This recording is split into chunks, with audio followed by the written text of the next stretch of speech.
Good afternoon, everyone, and welcome to today's council meeting. Before we begin, we will acknowledge that we are in the traditional territory of the Anishinaabe peoples in the Huron-Robinson Treaties area. We recognize the long history of First Nations and Métis peoples on this land, and we show respect to them today. We acknowledge that we have important neighbors, the Wattamohawks and the First Nations of Moose Deer, Shawniga, Wasauksing, Magnetawan, Henley Inlet, Nipissing, and the Dokies. As we learn from our First Nation partners, I want to stress the importance of accepting all of our responsibilities to take care of Mother Earth, her plants, her animals, and our shared peoples. We look to each other and the elders of both nations as a source of inspiration, guidance, and the living memory of our communities. We must ensure that the decisions we make today will take into consideration the future of our children and that of our children's children. As settlers on this land, we're grateful for the opportunity to meet here, and we thank all of the generations of all peoples who have taken care of this land for thousands of years. So I'd like to call the meeting to order and ask for an approval of the agenda. There are a couple changes from today's addendum. There's new correspondence from the Little Lake Joe Association on item 5, and on item 8, there is additional correspondence related to the Clear Lake application. We're also adding a closed session following the open session of the meeting. With those changes, could I have the approval of the agenda? Thank you. All in favor? Thank you. Is there any disclosure of pecuniary interest or general nature thereof? Nope. I have a motion that the Council of the Corporation of the Township of Seguin does hereby adopt the minutes of the regular meeting of council held on November 4th, 2024 as circulated. Could I have a mover? Mario and Ken. All in favor?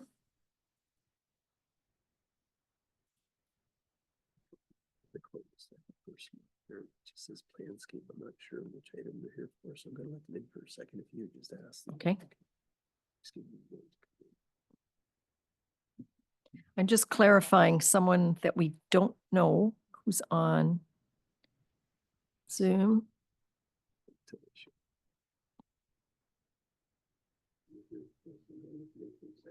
Oh, it's Stefan. Stefan. Okay, Stefan, we let you in for a minute because we weren't sure who you were. It just said planscape. But we're going to put you back out again. Sorry.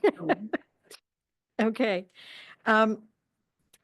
I have a motion that the Council of the Corporation of the Township of Seguin does hereby adjourn the regular meeting to hold a public meeting for the following matters. Zoning bylaw amendment application number R 2024-023-H for Northern Lakes Development, and consent application number B 2024-0018-H for Duncan. Could I have a mover to take us into the public meeting? Gail and Ted. All in favor? Thank you. Council will now hold public meetings for proposed zoning bylaw amendment and consent applications. In accordance with the Planning Act, Council will consider all matters placed before it prior to granting a consent or passing a zoning bylaw. Anyone wishing to receive notice of the passing of a zoning bylaw amendment and who has not submitted such a request in writing should provide your full name and address to the clerk. No one other than the prescribed persons may appeal an application under the provisions of the Planning Act. If they do not make oral submissions at a public meeting or make written submissions to the Council of the Corporation of the Township of Seguin prior to the decision of Council, then the Ontario Land Tribunal may dismiss the appeal. The purpose of zoning bylaw amendment application number R 2024-0023-H for Northern Lakes Development is to construct a dwelling, cottage, and a boathouse. Exemptions to the lot coverage and the dwelling's maximum gross floor area are requested. I now ask the clerk to state the method by which the notice of the meeting was provided and the dates on which that notice was provided. Notice of the public meeting was provided by posting the property on October 24th, 2024, posting on the Township of Seguin's website, and by regular mail on October 25th, 2024. Notice was therefore considered right in accordance with the requirements of the Planning Act. Has the township received any correspondence with respect to this application? Correspondence has been received from the Little Lake Joseph Association. Is there anyone present in person in the council chambers who wishes to speak in favor of or in opposition to this application? Please raise your hand to be recognized, and once recognized, please move to the podium and identify yourself. Go ahead, George. The podium is over there. Could you move to the podium and press the little green button so that the microphone comes on? That's the only way the people that are on Zoom hear you. And identify yourself to the clerk. Good afternoon. My name's George Stallwood. I'm at 21 Bumblebee Road in Seguin. And we have Corbin Patton is our representative. Unfortunately, he could not get a link in today to discuss the features which we thought should be talked about at some point. But he just emailed me his speech. If you don't mind, I'll just read what Corbin has put together. We've had a couple meetings with him, short term in the last week. We haven't been up here for, we just came up here a week ago and saw the sign. I didn't receive in the mail a copy of the request or notification, but it was sent to my office, and I'm sorry I didn't receive it. So Corbin and I have been in close contact trying to put together ideas about what we think, and I'd like to share them with you if you don't mind. So it's basically myself, Janet Patterson is my wife, and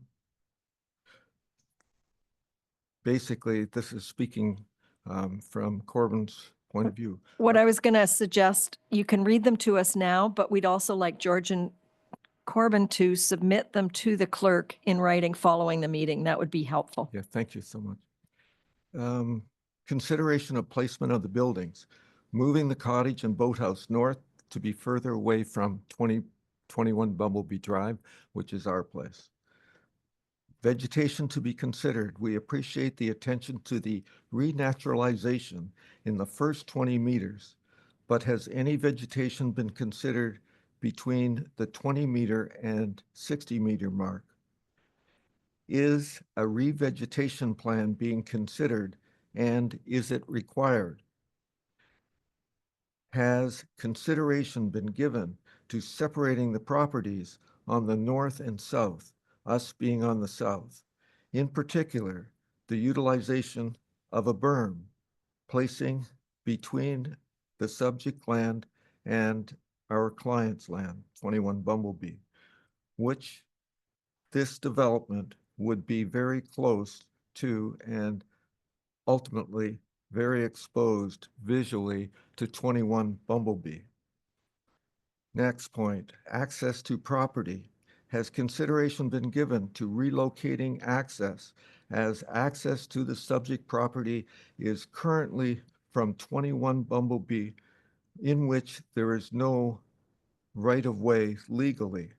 More simply put, the driveway goes from the right-of-way to 21 Bumblebee and then back to the subject property.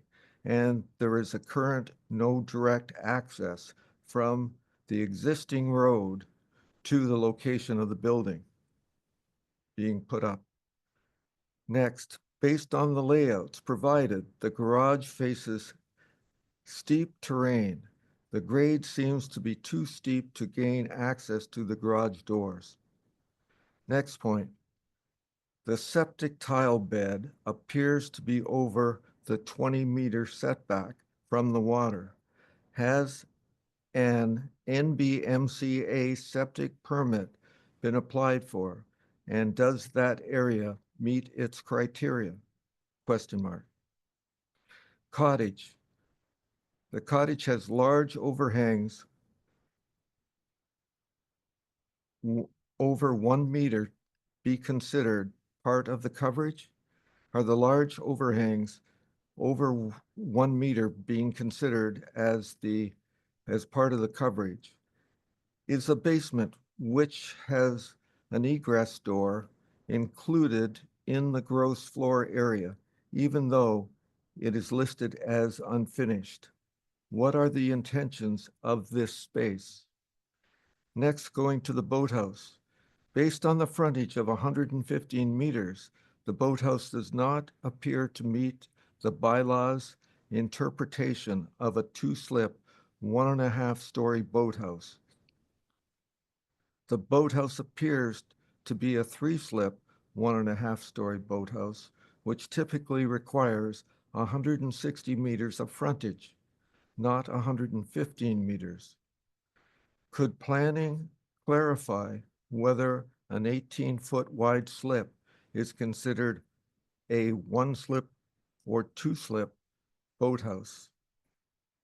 The elevations on the front and the back don't show a dormer on the left side, but the left elevation articulates a dormer. And that's basically what Corbin was going to express today. Sorry, I'm not familiar with the terms, but I thank you for allowing me to say a few words. And I think some of you were present when 4 or 5 years ago, I was at the same podium and I wanted a variance. And Graham Dare, my neighbor on the other side, was here, and he expressed his opinions against it. And the best thing I did in my life was take away that variance, and because we're still great neighbors, and we went away and we worked it out, and it never came to council. And you know, I say to Janet that it was just sheer luck that we did that, because it fostered our relationship, and it made it, we want to be neighborly, and we want to work things out with our neighbors. And as we did back with Graham's, and I know if you've got a 5,000 square foot place and you want to go to 6,500, does it increase the people coming to the place? Well, maybe, probably. Does it increase traffic? Well, maybe, probably. Does it increase noise? Well, maybe, probably. But the bottom line here is I would like to work it out and leave the door open to compromise and basically work with my neighbors. I have a little bit of trouble understanding the process from the standpoint that, you know, council makes strict rules and regulations, but then some people ask for more, and some of those people are given more, and yet it kind of penalizes the people that go by the rules and regulations. And I don't know how to get around that, but it's. Well, I can assure you that what we're doing today is simply listening to you and the community. There are no decisions being made today. And our planning department is, I see them all watching. So they will take into account your comments. And I would encourage you to send Corbin's originals to the clerk. So that'll get to the planning department. I happen to have walked the property as well. And it's a big lot, a big ask on a very small lot. So we're in public consultation here, and no decisions will be made. And if you would like to communicate with our planning department further, you should feel free to do so in writing if you want to. Thank you very much for your consideration and the time. Thank you. So there's nobody else. Anyone else for electronic? I don't think so. Yes, Danielle Bilodeau of Justin Sherry Design Studio, agent for the applicant, has registered to speak the application via electronic participation. Okay, Danielle, you have the floor. Okay, can everybody hear me all right? Yes, thank you. Okay, perfect. Okay, so yeah, my name is Danielle Bilodeau from Justin Sherry Design Studio. I'm here on behalf of the property owners and the designer Justin Sherry. I'm not sure if you need it, but our address is it's 17 Point Street in Barrie. So yeah, we're here today because we're requesting a zoning bylaw amendment for an increase in the total lot coverage of a single detached dwelling and an accessory boathouse, and an increase in the gross floor area of the single detached dwelling. I'll provide a bit of an explanation, and I hope some of what I say does address George's comments. And I know that I'm going to let the owners know that George spoke, and I'm sure they'd be happy to chat because I know we all want to have good neighbors.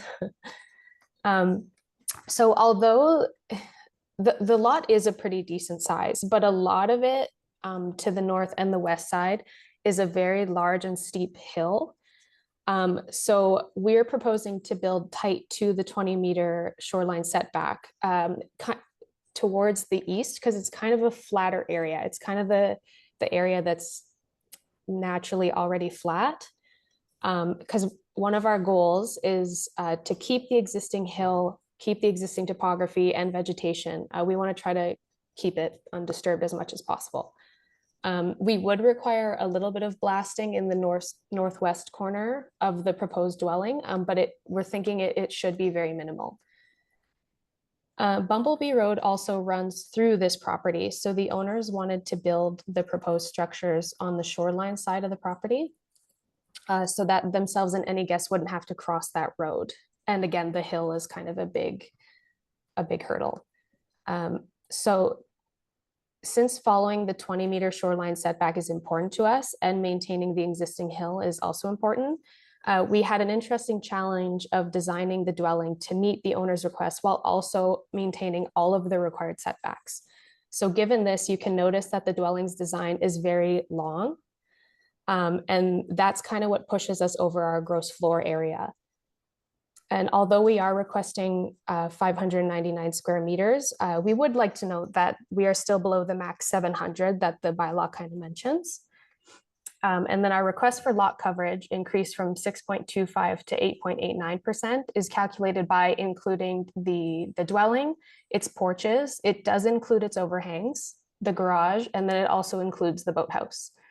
And then same with that request, we are requesting the 8.89, but we would like to mention that we are still under the 10%. That's kind of the max request that we can ask. So kind of in the end, we'd like to stress that our priorities are maintaining the existing topography, vegetation, and landscape of the shoreline and the west side of the property as much as possible. And we believe and hope that our proposed single detached dwelling and boathouse demonstrates these priorities. Thank you. Does council have any questions of either?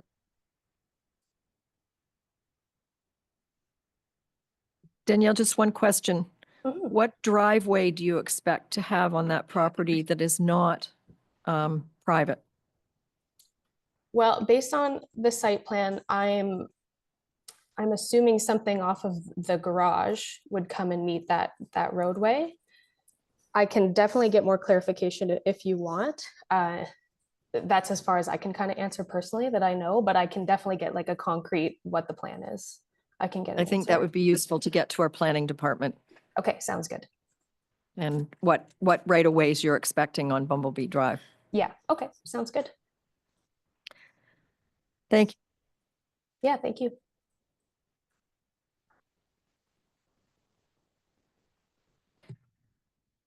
The purpose of consent application number B 2024-0018-H for Duncan is to recreate parcels that have inadvertently merged. I now ask the clerk to state the method by which notice of the meeting was provided and the dates on which that notice was provided. Notice of the public meeting was provided by posting the property, posting on the Township of Seguin's website, and by regular mail on November 4th, 2024. Notice was therefore considered to provide in accordance with requirements of the Planning Act. Has Township received any correspondence with respect to this application? No correspondence has been received. Is there anyone present in person in the council chambers who wishes to speak in favor of or in opposition to this application? No. Has anyone registered to speak to this application via electronic participation? No one is registered to speak to this application. And does council have any questions related to this one? Nope. So thank you very much. Council will now close the public meeting and reconvene the regular meeting. I have a motion that the public meeting held for the following matters is hereby closed and the regular meeting is hereby reconvened.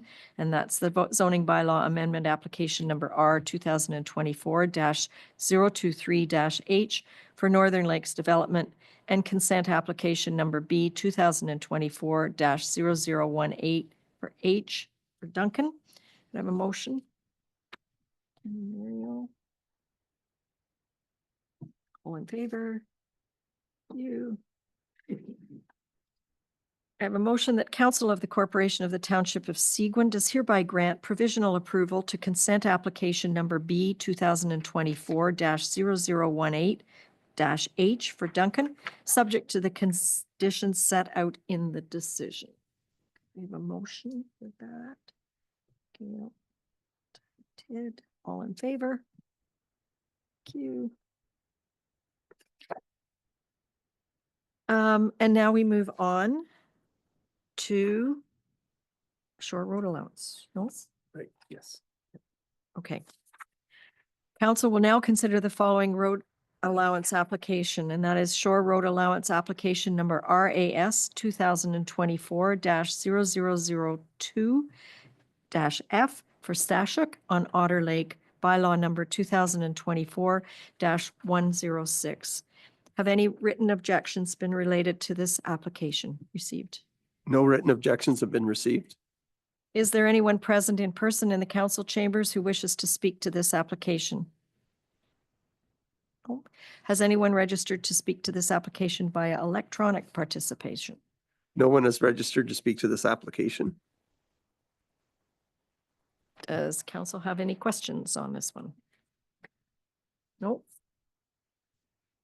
I have a motion that bylaw number 2024-106, being a bylaw to close, stop up and sell portions of the original Shore Road Allowance application number RAS 2024-0002-F for Stashuk is hereby deemed to have been read a first, second, and third time and passed by council.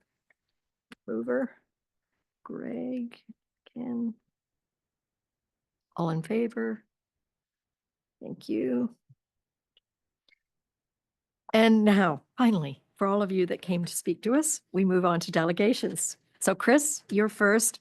If you would mind turning that light on, and you have the floor. Welcome. Thank you.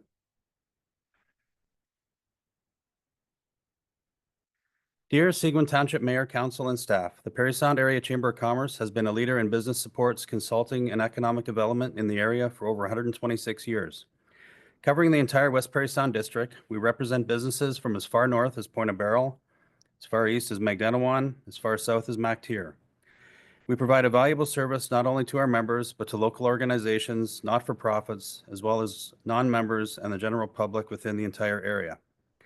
As a business resource and consultant, we help match entrepreneurs with funding opportunities, grant programs, professional development seminars and sessions, social media advertising and marketing presence, group insurance benefits programs, and networking opportunities and connections, to name a few.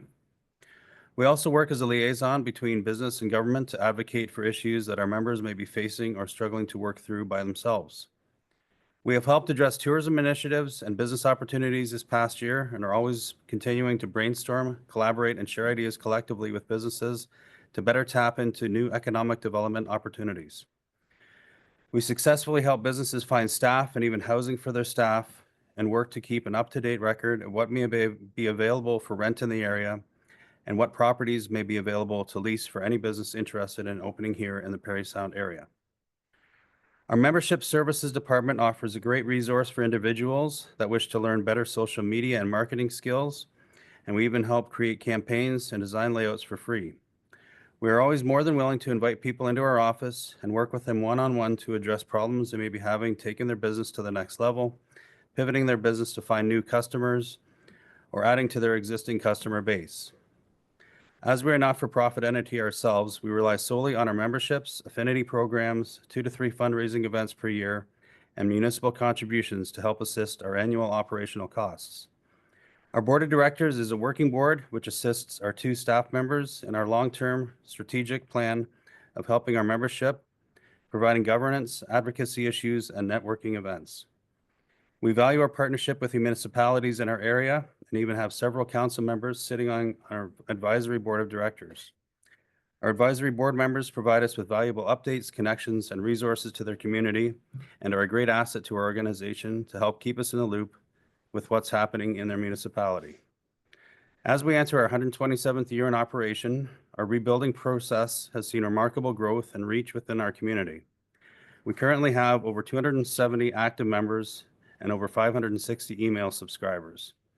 Our monthly newsletter is a valuable resource to our subscribers, and this publication not only showcases upcoming events, but also a wide range of grant opportunities and funding programs. We also like to recognize new members and celebrate milestones and accomplishments of our existing members. We are the voice and many times the face for new business as they prepare to launch into the market, and we pride ourselves in helping them reach success and longevity as they build their business. As you prepare to set your 2025 budget, we ask that you consider a financial contribution of $5,250 to our nonprofit organization to help us to continue to build a strong business community, support economic development, and help provide outstanding leadership services for our members. I have attached a fairness funding formula sheet to see how we came to that figure in our request. This contribution, we feel, will help continue to strengthen and grow our business community in 2025. Thank you so much for your time and consideration and continued support. Thank you very much, Chris. Does council have any questions? Councillor Bazinski.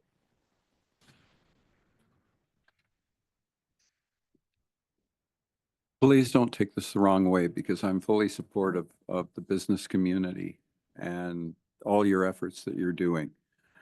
But when I look at your sheet called the Fairness Funding Formula, I'm wondering, and we had this with Belvedere too, like it's based to some degree on the weighted assessment of each township. So because of some rich people in the south part of the township, I guess, their properties are valued an awful lot more. I don't know how that works. You know, we have 33 businesses out of a total of 247, and yet, you know, we're asked to pay the second highest amount in support. And I'm not suggesting we don't pay that. Don't get me wrong. The table itself called the Fairness Funding Formula just bothers me. That's just a comment. Yeah. Supportive of the chamber and everything, but I'm not sure I would want to have a table called the Fairness Funding Formula, if I could suggest that, you know, but we are very supportive. Thank you. Thank you. Other comments? Councillor Collins? Thank you, Mayor. I think that it's been a couple of years now since you've applied for a grant? Or did you apply for a grant in 2023? Yes. Yeah, I've been here since I've been on with the chamber. I've been here every year since 2022. So this will be the Okay, so then you did apply for a grant in 23. correct. And how much was that grant? I think we That- had you- 5380 last year. So it was a little higher than what we're asking this year, but just how the numbers worked out, it's a little less this year. Okay. Well, excuse me. Well, it's not for me. Okay, thank you. You're welcome. Thank you. Any other comments from council? Thank you very much, Chris. You've met our deadline of December 1st for all our requests, so it will be considered with all the other requests. So thank you very much for coming in person. Thank you for hearing me. Do we have Mr. McCrae on Zoom?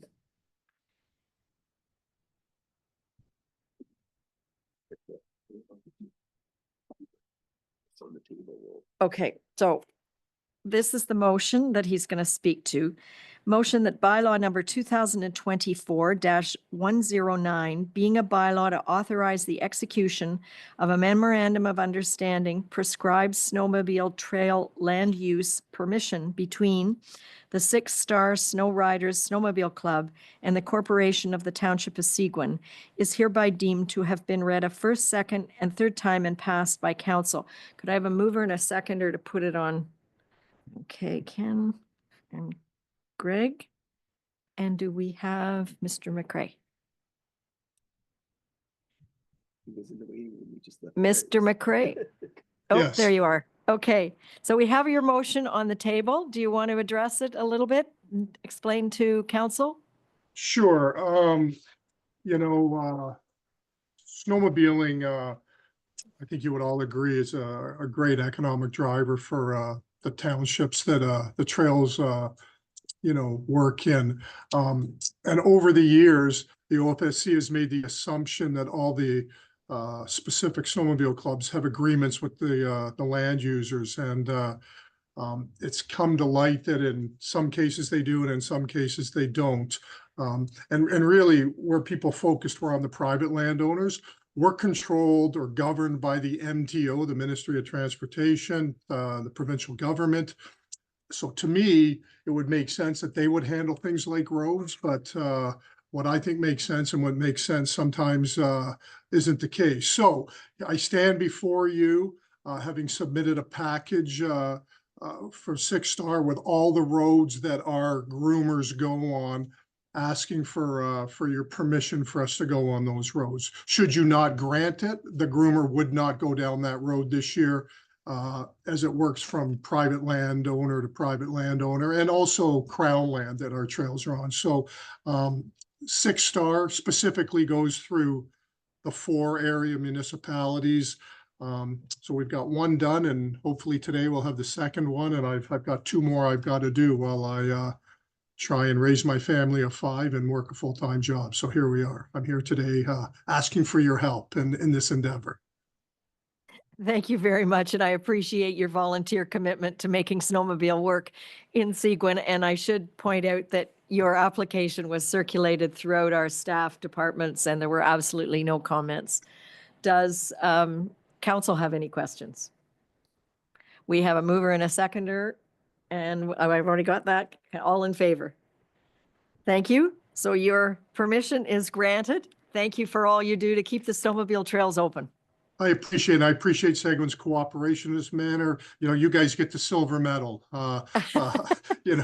finishing number 2. So just not to bog the meeting down, but Craig's been great with me, and Andrea, I think, will one of them sign that document off and send it off to me so that I can then upload all the 19 trails that are in question here? Yep, it'll happen this week with all the required signatures. That's great. Thank you very much, people. Thank you. Okay, bye now. Start the presentation for library. Okay, so next up, I believe we have Janet Borneman, the board chair, and Stephanie Veranda, CEO of Seguin Public Libraries, and Craig is just loading your presentation, but you can both come to the podium. You've brought an entourage today, I see.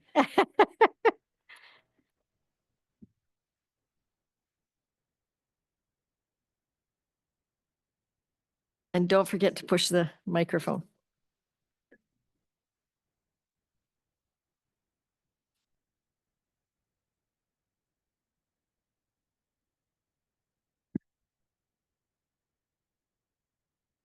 Okay. So the mayor just already introduced us, but I'm Stephanie Veneranda, CEO of the Seguin Township Public Libraries, and Janet here is the chair of the Seguin Township Public Library Board. Thank you very much for your time today.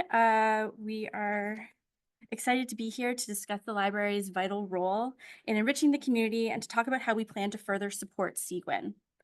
In today's fast-paced world, libraries are essential hubs for learning, connections, and innovation, and we provide access to books, resources, and a safe space for collaboration and growth. As we look towards the future, significant opportunities exist for us to expand our reach and our impact in Seguin, and we are eager to share with you our vision and how we can work together to foster a vibrant and engaging community. So to be mindful of our time today, I'm going to give you a quick overview of our summer, our upcoming initiatives, and what our work is bringing to the community. From there, Janet will discuss the board's priorities for 2025 and our budget request and how it reflects those goals.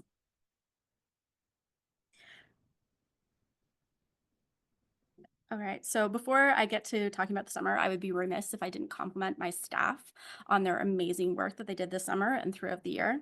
They are the heart of our organization, and as always, they exceed all expectations, and I cannot sing their praises enough. So our summer was incredibly busy. Along with the TD Summer Reading Club, we hosted over 30 children's programs, including a weekly story time, youth writing club, slime making, and partner programs with the Parry Sound Anglers and Hunters. We also supported the Humphrey Museum's programming by providing books to accompany their programming schedule, and we've hosted a family trivia night as our end of summer event. While we were managing all of the summer programming, we also maintained our weekly coffee and conversation groups and our monthly Foley book club. Where do I need to point this? Oh, there we go. Okay.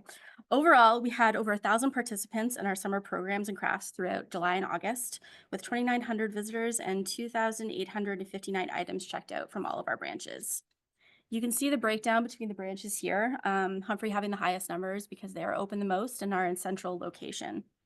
While we aren't quite back to what our pre-COVID levels were, we have seen a great increase in the smaller branches, Foley and Rosso, and they've been performing very, very well this year, and our program attendance has exceeded our pre-COVID numbers.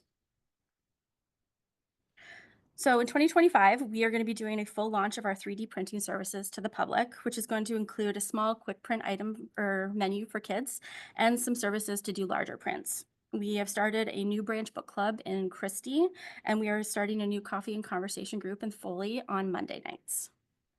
Our next big project is seniors technology classes, which we are creating a curriculum for, and we are going to be hoping to launch in the spring.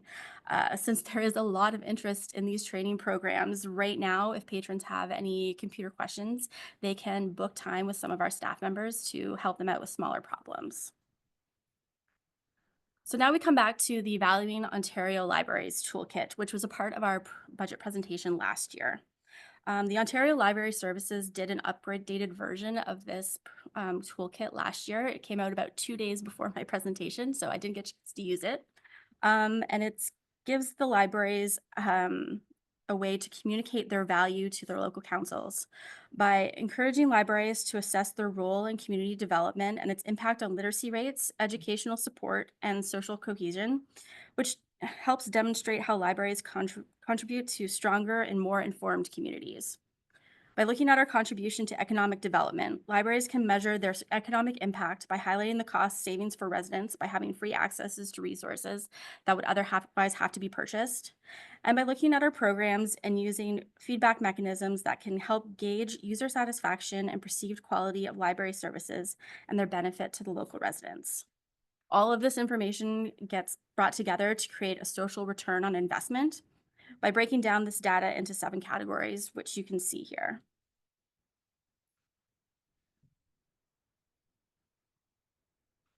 So social return on investment, or SROI, is a framework for measuring and understanding social, environmental, and economic value created by an organization relative to its resources. Unlike a financial ROI, which is based solely on monetary gains, an SROI captures the broader impact, including improvements in community well-being, environmental sustainability, and social equity. So using the Valuing Libraries Toolkit, we have calculated that Seguin Public Libraries' SROI is around $1.3 million, meaning that for every dollar of our budget, we are bringing back $4 to the community. You can see a breakdown of those numbers here into the smaller categories. There's obviously room for improvement in some of these areas, but this toolkit gives us a great way to look at. The toolkit helps us see where we need to focus to ensure we are bringing well-rounded services to the community. So in 2023, we also completed a new strategic plan, and the board is focused on reaching its goals. Our goals are important to us and provide us with direction, focus, and alignment to our organization, and they help us prioritize resources, measure performance, and guides decision-making.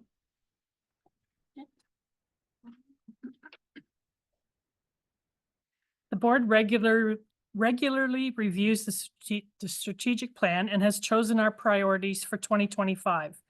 These priorities center around working with Seguin Township to expand the library's role in the community, improving library value by improving our compensation package and training, working to build a multi-year plan for programs and marketing them.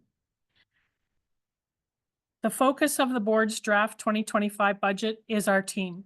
Our strategic goal of improving library value involves reviewing our staffing structure to ensure that our training opportunities and staffing complement can support future community needs as well as our own goals.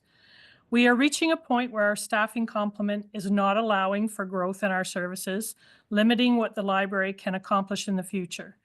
By slowly starting to focus on improving staff training and assessing our current services, we can try to get ahead of this issue, plan to grow sustainably in the future, and address other HR issues such as succession planning, knowledge transfer, and staff training and development plans.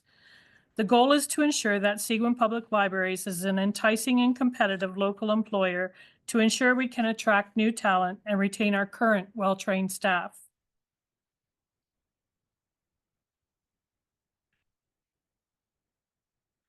The library's inclusion in the 2023 compensation review has done a lot for our organization in terms of bringing us up to the township's pay equity standards, and we want to see that progress continue by offering our team compensation packages on par with township staff.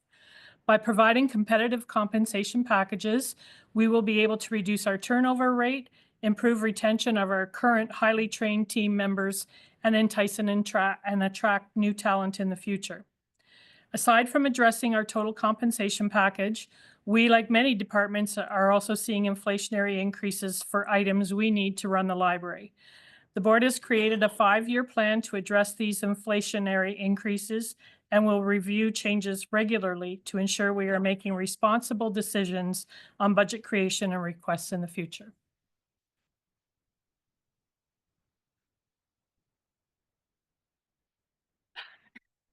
All right, so Seguin's growing and the library wants to be able to grow with it, but that is going to require us to have a plan, and it's going to need support from council so we can all move forward to build a better community.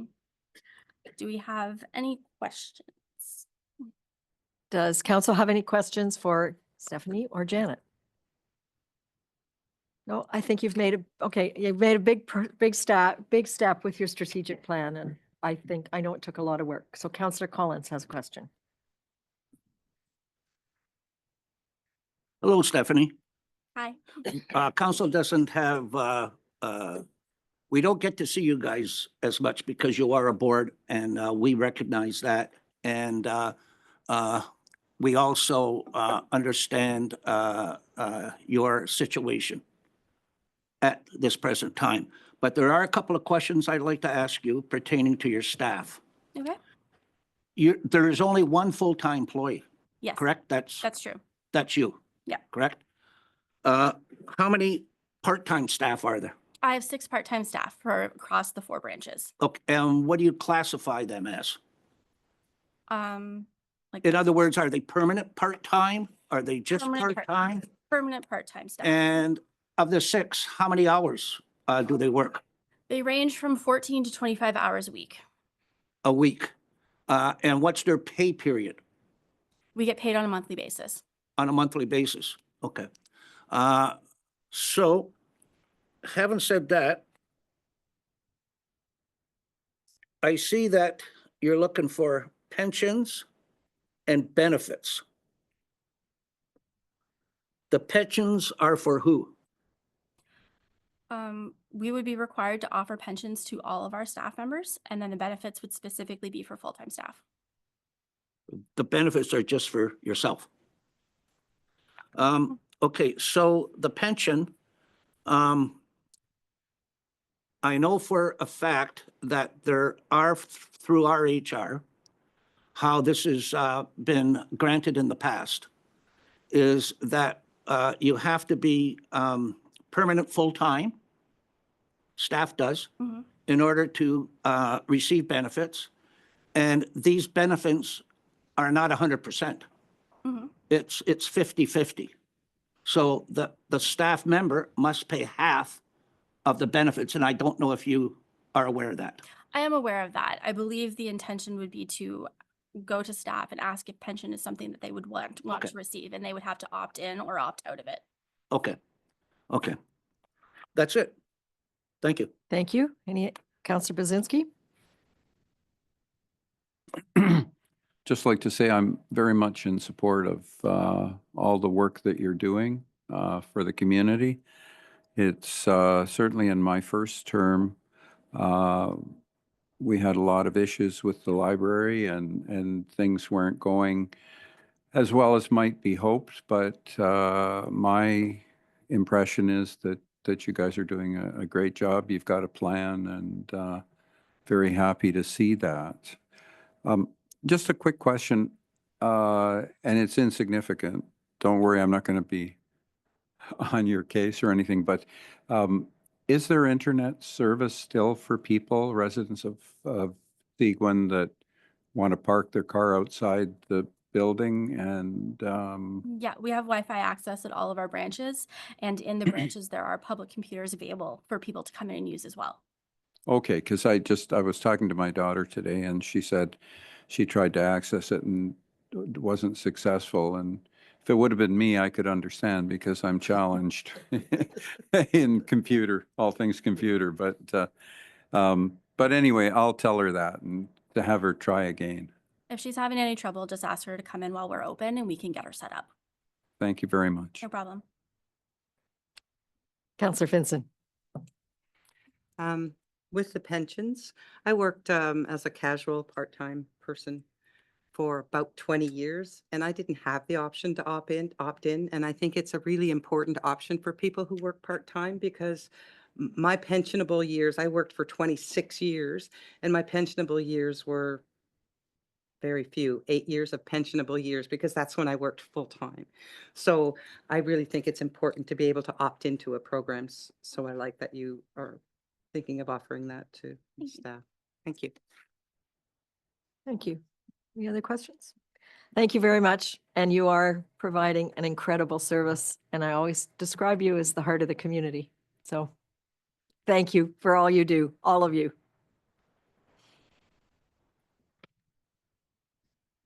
Oh, is the little green light off? Okay, thank you. So is Kirby online? We let him in. He should show up in a moment. Kirby, can you join us? There you are. Okay. Kirby is here to share a development proposal with us for information.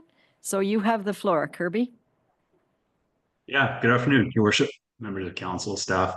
I'm just going to share my screen here.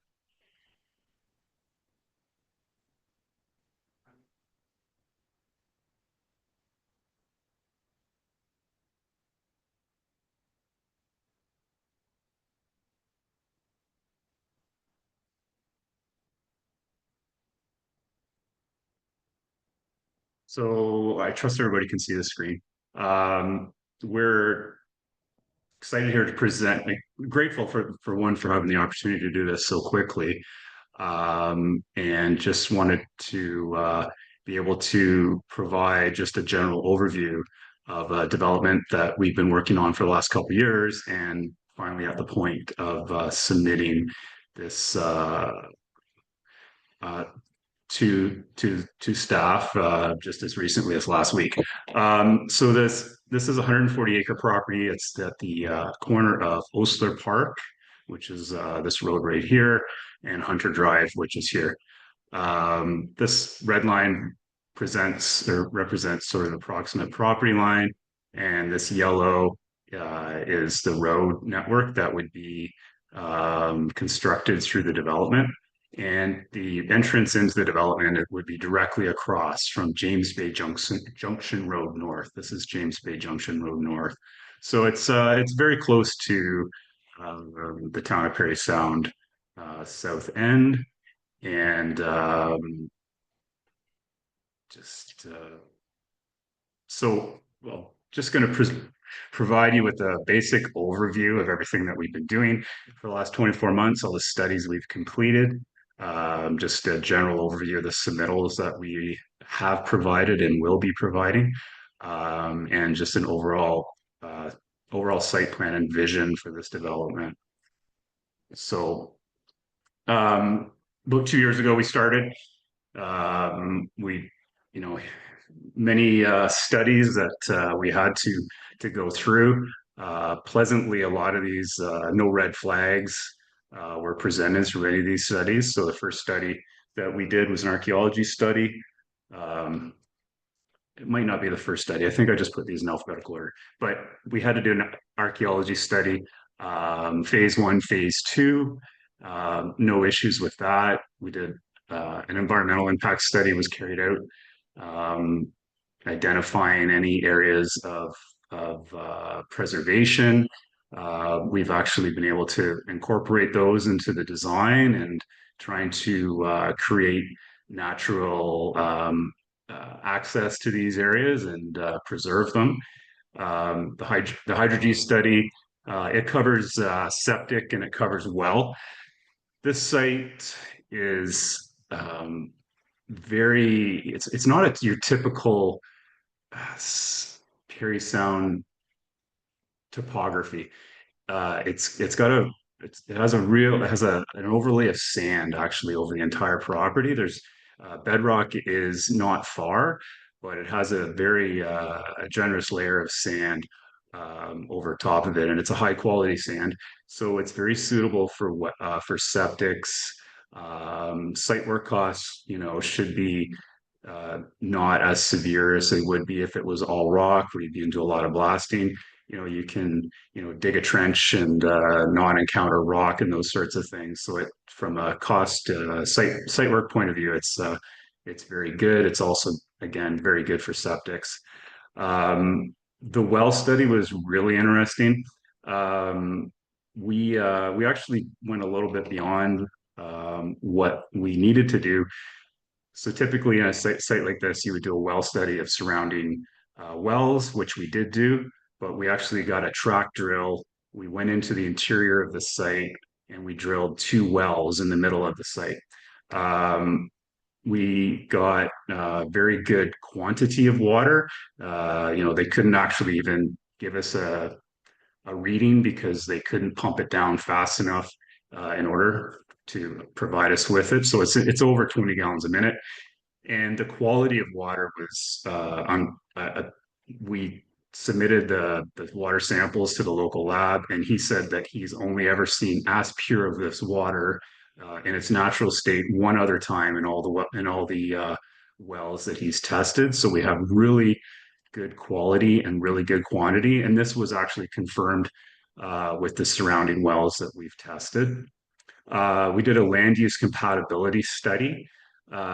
There is a few light industrial, commercial sites as well as residential surrounding the property.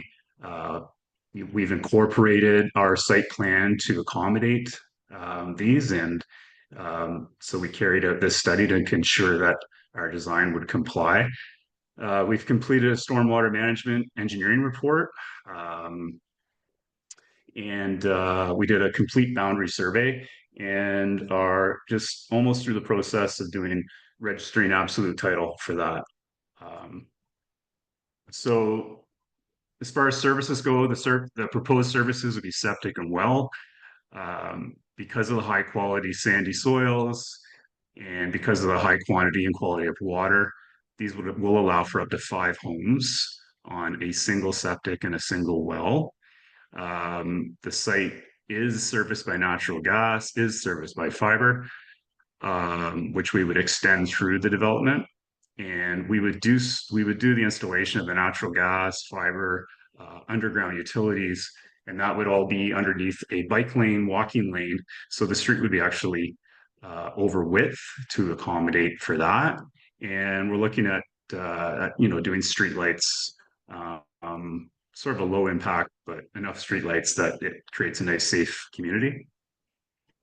So as far as submittals go, we've provided a submission for an official plan amendment that's required. We've provided a submission for the zoning bylaw amendment, supported by all the studies that I described earlier. And we're just in the process of working through a submission for the subdivision condo application, which is well on its way.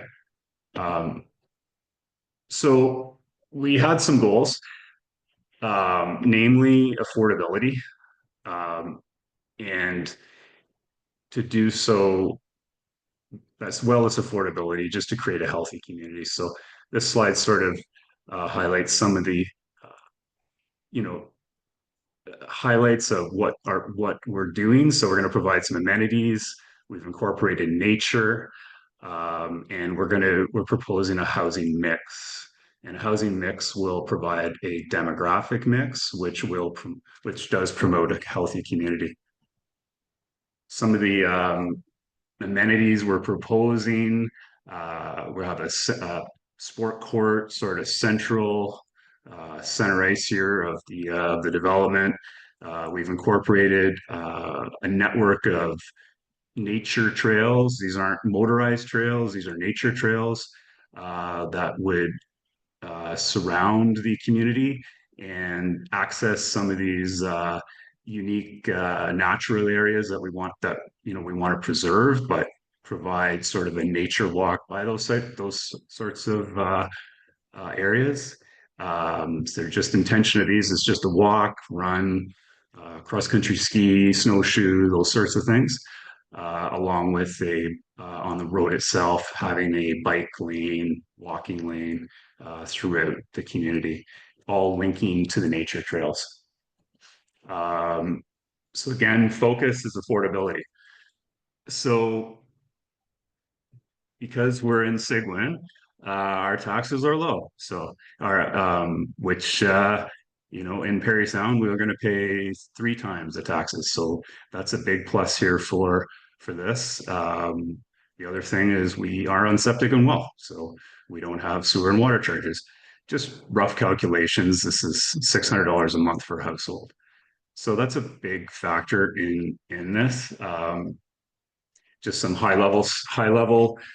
This site is 140 acres, and how we're going to provide affordability is to provide some density.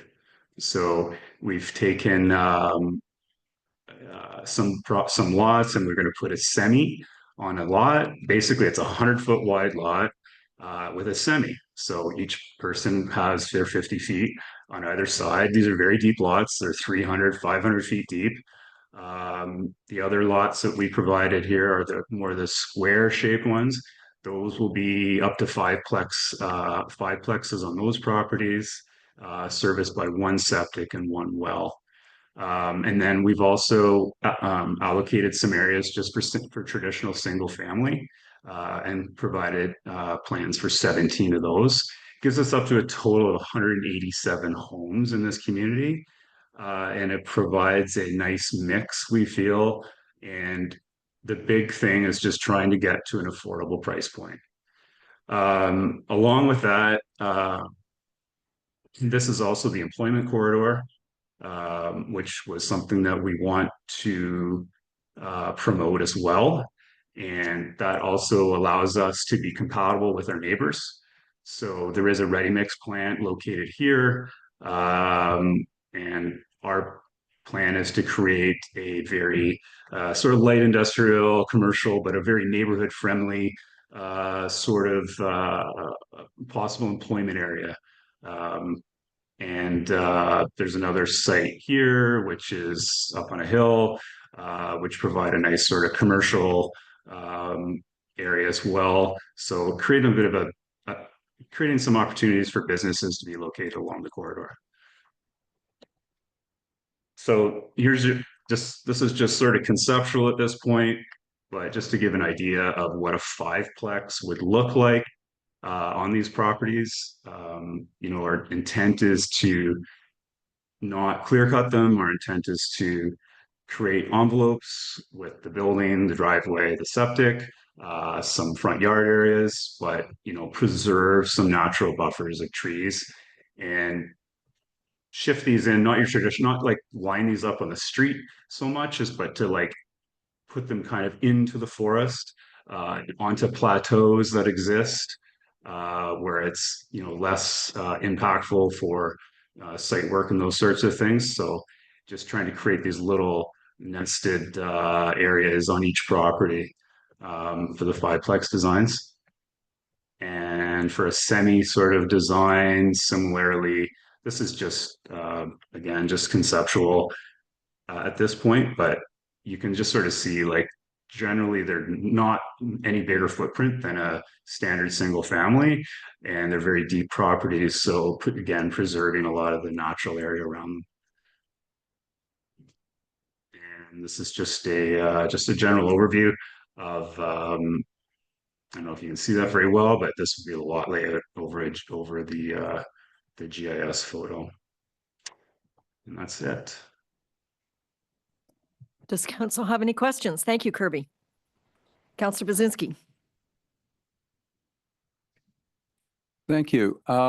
Just two things I was wondering about. One is, have you checked on the availability of natural gas? I've heard that with the development in town and so on, they're having a bit of problems with gas supply. That would be my first question. And then the second one would be, in terms of like a communal service, how is that going to work? Say if you had a fiveplex, and do they set up some sort of a corporation that will manage their water and sewer? Thank you. Kirby, Yeah, no before we move on, can you stop sharing your screen so we can see you Oh, instead of a big black sorry. spot? Thank you. Okay. Sorry about that. Can Okay, you? so yeah. So for the natural gas, actually that was just brought to my attention last week as well. That has been a concern that was brought up by Enbridge. I hadn't heard of that up until that point. I did actually speak to them. They're a little harder to talk to since they did a big round of layoffs, so they are a little harder to talk to in the last 12 months. I don't suspect there's going to be too many issues with it. However, I'm involved with another developer out of Barrie, and we're doing several projects in Bracebridge, and we're actually not putting gas into these projects in Bracebridge. We're doing them all with heat pump. So even I'm not even sure how necessary natural gas is this day and age versus, because there seems to be a shift towards electric heat pump, but I suspect that but I still suspect that the natural gas isn't a problem. Anything I've had with them this year, it was never brought to my attention because I've been talking to them about our other developments around. They've never said anything to me about that. So as far as the communal septic, so in Ontario, you're allowed to have up to 5 units on a well, and that's sort of the magic number is 5, and that was brought forward in the Walkerton era. Anything over that, you have to do, you're basically into full-on testing. So that's why we cap it at 5, because otherwise you're into sort of, what you would be into in a restaurant or those sorts of things. So if you're under 5, you can basically just have a standard UV filter and just operate it as like you would a single unit on a well. For a septic, as long as we keep our total design flow under 10,000 liters per day, which is the design flow criteria for a septic, many cottages in Muskoka are hovering around that 8 to 10,000 liters a day. We build a lot of them. That's the type of system that would be installed to accommodate 5 units. So with that, those are fairly low overall maintenance. So what do you got to do? You got to cut the grass. You got to make sure you got some money for a pump.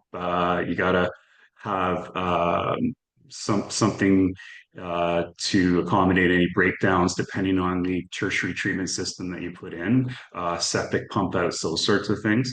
So that would all be handled under a standard condo. So it would basically be a standard condominium. And there's an example of this right across the street from you on I forget the name of the road, but there's the townhomes and there's fiveplexes. Sandy Plains.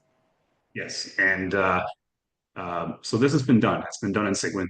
So it's a pretty cool concept, and I think it's what we need to do to get affordability for people, right? But still provide a great product. So. Thank you. Councillor Getty. Thanks, Kirby. Just a question in regards to the 5 plexes that you're going to build. Do you anticipate them all being sold as individual condos, or are you planning on some of them being rental stock as well? The plan is to sell, but it definitely wouldn't limit us from pre-building these without sales, so to speak, because we could rent them in the case that we feel we could rent them in the case that we couldn't sell them. So, but our intent isn't to build a rental community. Our intent is to build product for sale. Thank you. Councillor Collins. Thank you, Mayor. I think that was one of the questions that Councillor Getty asked that I was going to ask. So of the 187 units, Kirby, how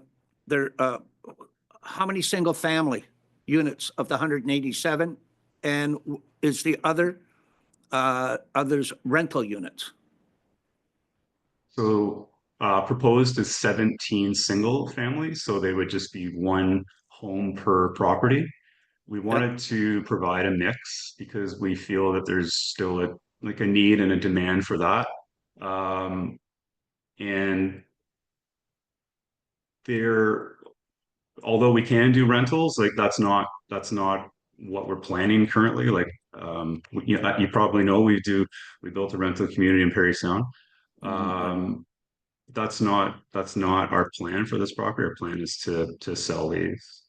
And to, with the goal to hit a price point, like just that's the goal. So, but there is going to be a mix of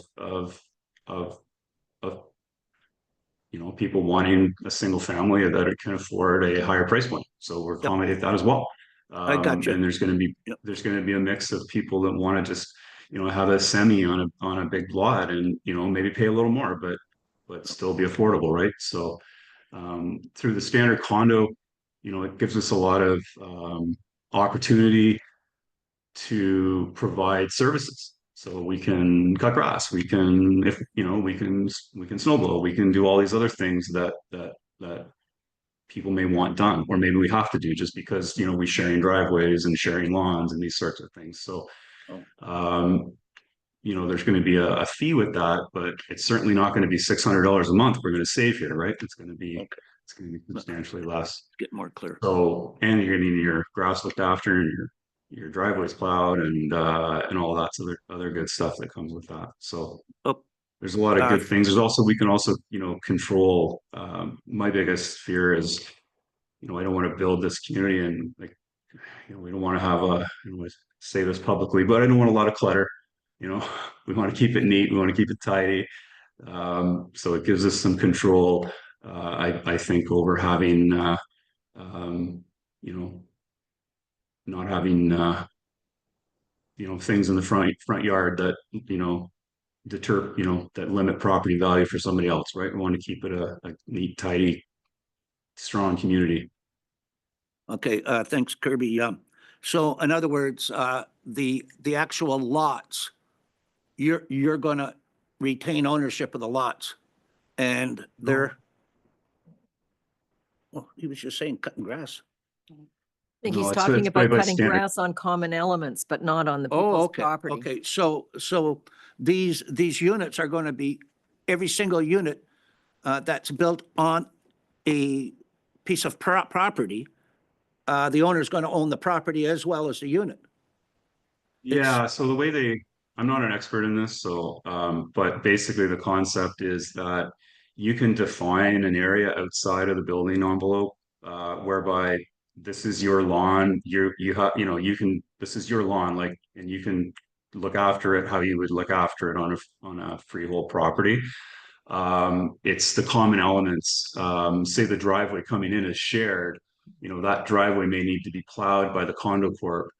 But you can define specific areas. So basically you own the property, you have use of the property.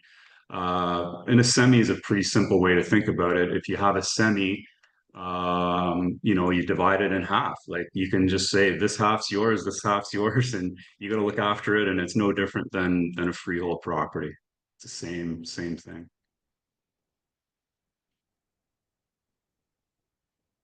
Counselor Finson. I had a couple of questions. One of my questions is the property that you're building on already within the Foley, is it within the Foley settlement area? It's within Foley? Yeah. It's within a settlement area. Oh, settlement area? No. So if it's not in a settlement area, does that mean that you have to go to the province to rezone it? I believe you need a official plan amendment, and that's one of the things he listed on his Okay, documentation. so that was my question before, and I was understood that it was a settlement area. My problem with that concept is that there are other people that would like to build outside of the settlement area and maybe not as beautiful a spot as you have, and I'm just concerned about that. My next question was, have you thought of heat pumps and electric? Because Yeah. there are, like in Prince Edward Island, you're not allowed to do anything else now. You have to have heat pump and electric if you're doing anything new. I just wondered if you'd thought about that. I don't know how economical they are. They work really well, but I don't know if they're something you would consider. I Oh think, yeah, definitely. Definitely. That would actually negate needing the gas. yeah. And with the shared septic, only concern I would say, or the only thing I would say about a shared septic is I do know for a fact that people who don't understand septic will put grease and stuff in the septic. So problems can arise really quickly. I do know because it happened to me. And would that be managed? Like if you're sharing 5 and everybody owns their own place, how do you manage the management of the septic when it's shared by 5 people? Just questions. Thank you. Yeah, the septic, well, I think through education for one, but secondly, you want to make it as robust as you can. So if you can ideally every unit should gravity into the septic tank first, and then just pump liquid from after the septic tank or treatment tank. The liquid gets pumped to the bed. That mitigates a lot of problems, and most 99% of the problems that mitigates. As far as grease and other household products that somebody might put down a system, I think that's just honestly just education, right? And but your condo corporation will be set up to handle that and deal with all those maintenance issues as they arise, and there'll be a reserve fund set up for those types of issues. Thank you. Counselor Adams. Kirby, I just wanted to say, I'm glad to see something like this going in and it's something that's needed in the area. And I'd like to see it when it's completed. It'd be great. Thank you. Go ahead, Jason. Thank you, worship members of council, and Mr. Hall, thanks for joining us today and sharing. As Kirby noted earlier, he's just making his submissions now, so you know, it'll go through the standard planning processes. There'll be a public meeting. There'll be lots of opportunity for additional questions and additional detail to be reviewed. But appreciate you, Mr. Hall, coming in early and providing us with a snapshot of the vision. Helps us understand when those blending applications hit the table here, where you're headed. So thank you for that. Thank you very much for being here and for sharing the vision and for putting the vision into reality. I saw how big the binder was that carried all the studies. So thank you for what you've done so far, and we're excited to see it move forward through the processes. Thank you. Thank you. Thank you, Mayor. Enjoy wherever you are. You gave it away. Thank you.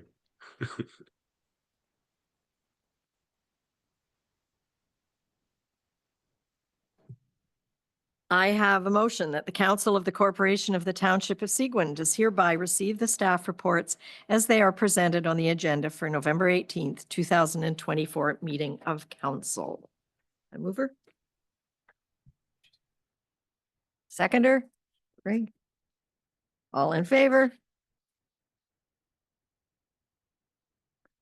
And the first one is a motion that bylaw number 2024-110, being a bylaw to amend Township of Seguin zoning bylaw number 2006-125, property roll number 4903030-006-02201, application number R 2024-0019-F for 9 Falling View Trail for Scritch is hereby deemed to have been read a first, second, and third time and passed by council. Could I have a motion? Rio and Ken. And I see Taylor on the screen. Do you want to explain this to us a little bit? Thank you. Certainly, through your worship, this is the request to build a detached carport on an area of the lot that is currently a driveway. Due to the fact that the lot is so small, it would be a legal non-complying lot. They are over on lot coverage. And is also deficient on the front yard setback by about just shy of, or just over 4 meters. Staff have recommended site plan control to help further improve the vegetative buffer and get a net benefit when it comes to both stormwater and the aesthetics. Thank you. Any questions? None from council? All in favor? And that is carried. And we have more correspondence. Okay, I have a motion that the Council of the Corporation of the Township of Seguin does hereby grant provisional approval to consent application number B 2024-0017-H and B 2024-0027-H for 2123274 Ontario Inc., subject to the conditions set out in the decisions. And I'll remind you that this was before council on November 4th. We deferred it with a motion by Councillor Getty and seconded by Councillor Collins. We did receive additional correspondence early this morning and in your addendum. It contains basically the same information as we received at the public consultation on November 4th. Stefan, I believe you're here, and perhaps Brady. Yeah, there's Brady. So do you want to talk to this a little bit, Brady, and then Stefan? Yes, thank you, through your worship. So these applications were deferred at the last council meeting to address the concerns that were raised. It was brought to staff's attention that an unmapped wetland existed on the easterly portion of the retained property. So the proposed bylaw has been modified to rezone the wetland on the retained property to EP, as well as to require a 50-meter setback for future development from the EP boundary. There were also concerns raised for the retained lot, not including the same 300-meter setback from the shoreline of Clear Lake for development as the severed lots. The policy direction within the official plan requiring a 300-meter setback for any new development applies to the creation of new lots or a change in use. So the proposed bylaw recognizes this policy and includes a 300-meter setback from Clear Lake for development on the proposed severed lots. Existing development rights remain on the retained property. I will note that staff reached out to our solicitor regarding the existing development rights on the property, and we were advised that staff are interpreting this correctly, and our recommendation represents good planning. It is staff's recommendation that the applications be approved. I do see Stefan from Planscape online as well, if he had any further comments to add, or I am here for any questions, and Stefan is there as well. Thank you. Stefan, do you want to weigh in here? Thank you, Madam Mayor. Appreciate all the information, Brady. Yes, I'm Stefan Scherback, the planning agent for the numbered company. Madam Mayor, you're right. You summarized exactly what happened at the last meeting. Brady also mentioned it as well, that this was deferred. My client agreed to defer it to actually provide more protection to the environmental features and setbacks than what was currently in place. So, and this was done clearly because of the individuals that took the time to submit some comments to this council. So I do feel obligated to address the last minute submissions that were submitted today. I think it's warranted just to provide a further explanation with some of the information that was there. The first letter from the neighbor that included the legal opinion, again, I think we can all appreciate that lawyers are hired to be advocates for their clients. What is in front of council today is a decision on a Planning Act application. You have 2 or 3 professional planners, obviously your staff as well are included here, who have provided you with 2 separate and impartial planning opinions on the conformity of these severance applications in accordance with your official plan policies and the other applicable Planning Act policies. As professional planners, we are obligated to provide impartial opinions regardless of our employer or the client. And to say that the staff's recommended decision contravenes the official plan in the Planning Act without the support of a separate planning justification from another planner is incorrect. So the legal letter in front of you, in my mind, is not accurate. Both staff and I, and as Brady mentioned, stated that the applications clearly conform to your official plan. The one policy that has been raised, the B3111B, requires additional setbacks for any new development. The lawyer is absolutely correct in saying that this policy is exempt from existing lots of record, and that's exactly what this property is. It's an existing lot of record that the owner can submit a building permit and construct a new separate bed directly adjacent to any of the natural features that are included on this property without further protection setbacks. However, again, through this process, the additional identification of these features on your zoning schedule together with included 50-meter setbacks are in complete conformity to the direction of your official plan. That's what it states. And the 2 new lots have the 300-meter setback, which is there as well. So again, I think the second point that's worth noting is related to how the public meeting was held. I think we all know that you're obligated to hold one statutory public meeting. It was what you did. You circulated the application in accordance with the Planning Act. Those who were concerned submitted letters of concern, and guess what? The process worked. So we believe we've been completely open and transparent with what the owner's intentions are with the property. There seems to be individuals who just don't agree with that and want more information or think that there's something else going on, which is not correct. My client is really just following the official plan policies, creating 2 rural lots in accordance with your lot frontage and area requirements. He's just fearful that the policies may change, and he just wants to create those lots, and that's exactly what he did to submit here. He has no intentions of developing anything immediately with any of these properties. So I don't think you have refused, council has refused public comments. We received 2 today. They're in front of council today. This application was deferred for 4 weeks. There could have been more people that weighed in with this application, but they didn't. And we're seeing and hearing the exact same comments that were reiterated last round.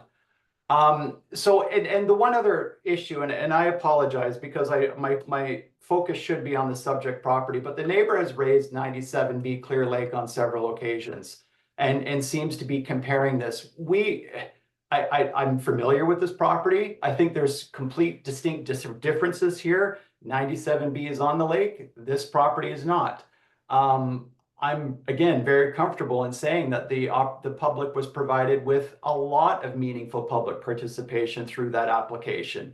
And the owners were very clear with their development. But I just, I normally don't go back to other properties, but this has been raised on 3 separate occasions, and I just felt obligated to do that. But I'll move on. And then the second letter from the Lake Association, they're basically saying that they're asking to ensure environmental protection while safeguarding the health of your lake communities. That's exactly what these applications are doing. We're following your specific environmental policies that are in your official plan today, requiring the identification of the natural features, providing a 50-meter setback and a 300-meter setback for new development, the 2 new lots. When these policies were created and put in your official plan, I'm sure they weren't created in a vacuum. I'm positive that they had environmental consultants reviewing that, putting it in place. And then frankly, these policies have been there for many years. So if we all know you're going through your official plan review process, I'm assuming these individuals are paying close attention to this official plan process and that they're also providing comments related to similar setbacks. So almost done. I mean, if the neighbors and the Lake Association continue up to concerns with this and future development, retaining the services of a professional planner or an ecological consultant to help them navigate through this process would be the best course of action. Again, I hope they're paying attention to the official plan review process. These policies are there. The environmental protection policies are in place. So in conclusion, Council, Madam Mayor, we fully support staff's assessment and the recommendations that are in front of you, and we would kindly ask Council to support these applications at tonight's meeting. Thank you. Thank you very much. I have 2 hands up, so Councillor Getty, you're first. Thank you, Madam Mayor. Brady, I just had a couple of questions, but I think the first couple have been discussed and been answered already in your presentation, that without this rezoning application, the applicant has the ability to apply for a building permit that would just have to meet the zoning bylaw setbacks, wouldn't have identified the EP area that was identified on the east side of the property, correct? That is correct. They would have to comply with the rural zone requirements under the zoning bylaw. Okay, and as was mentioned, I was going to ask a question about the EP designation, but in fact, it was identified through the public consultation. And with the 2, if the amendment is passed, it will develop a 300-meter setback on the 2 new lots, correct? Yes, that's correct. Okay. So with the 3 lots then, the retained lot and the 2 new lots, they will retain a rural designation, rural 65 and rural 66. So the only allowable development on these lots will be restricted to what our zoning bylaw currently allows. And within that, from a residential point of view, only one single residential property or one residence on each of those properties, correct? Yes, that's correct. Okay. And any attempt to change those restrictions or rules would then result in a new zoning bylaw amendment application that would have to be brought forward, which would initiate public input and the appropriate environmental reviews to ensure the protection as per the Planning Act. Yes, correct. Okay. I think and I don't know if I should be speaking for the community, but I think the primary concern centers around the abutting of the severed lot number 2. 2 of the sides of it abut Rocky Crest Golf Course. I think, potentially as this moves forward and if there is at some time in the future an attempt to develop this property, I think it's imperative that council maintains the integrity of the official plan.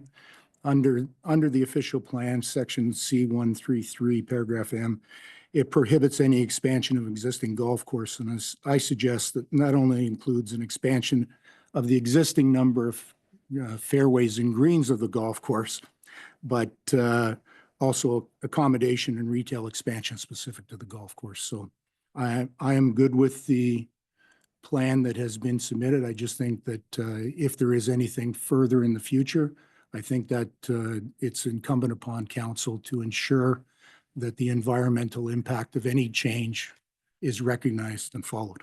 Thank you. Thank you. Councillor Bazinski. Just wondering why this, the proposed consent wasn't zoned RR as opposed to leaving it as RU with special provision?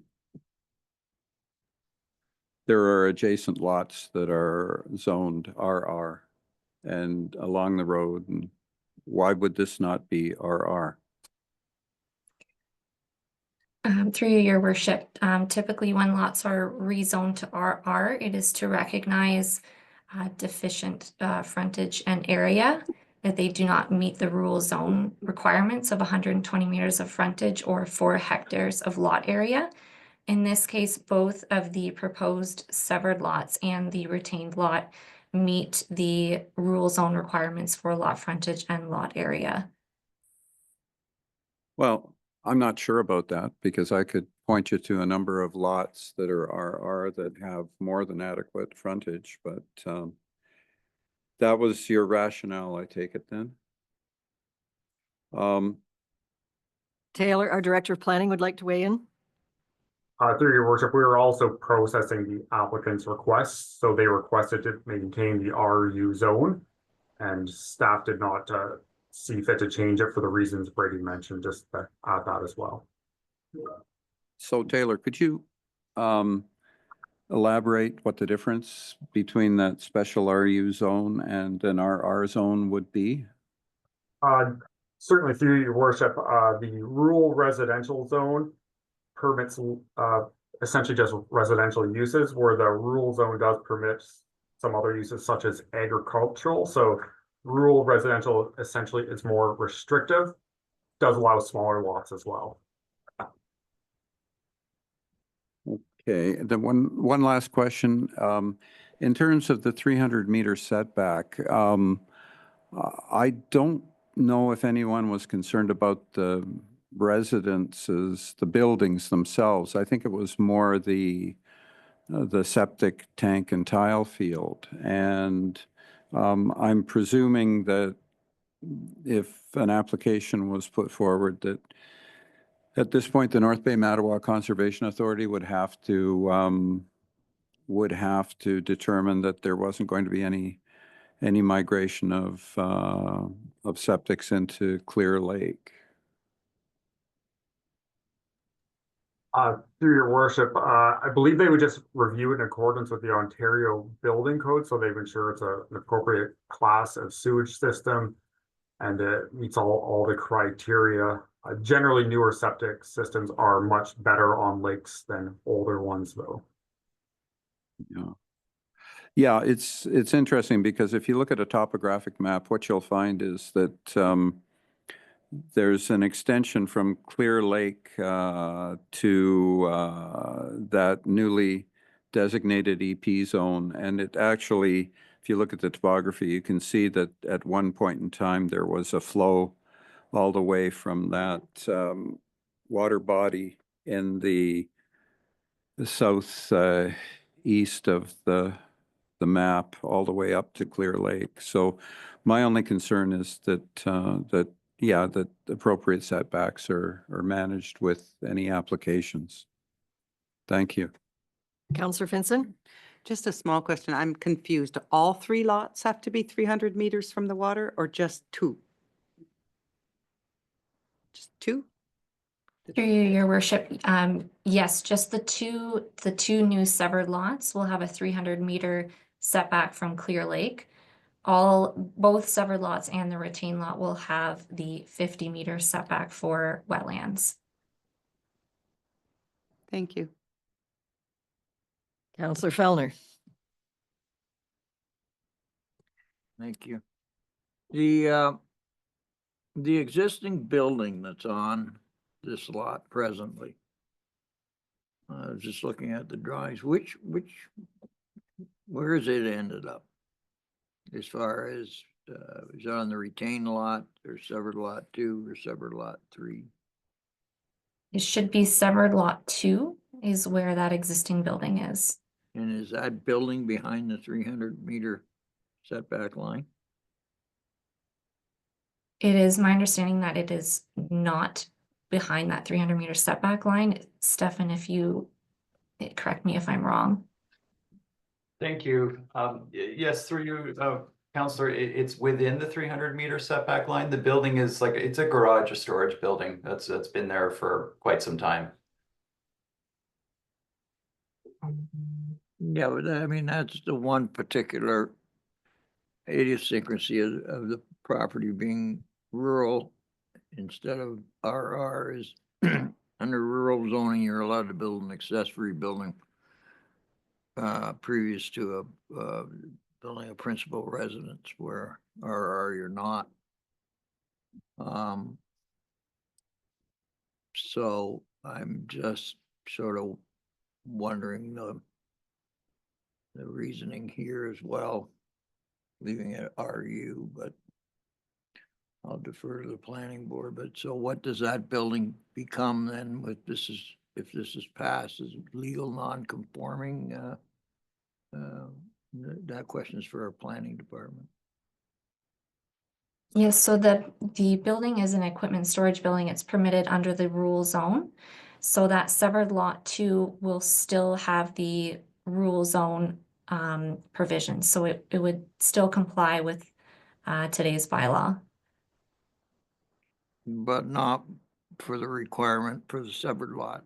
So it's because it's not behind 300 meters. So what status does it become?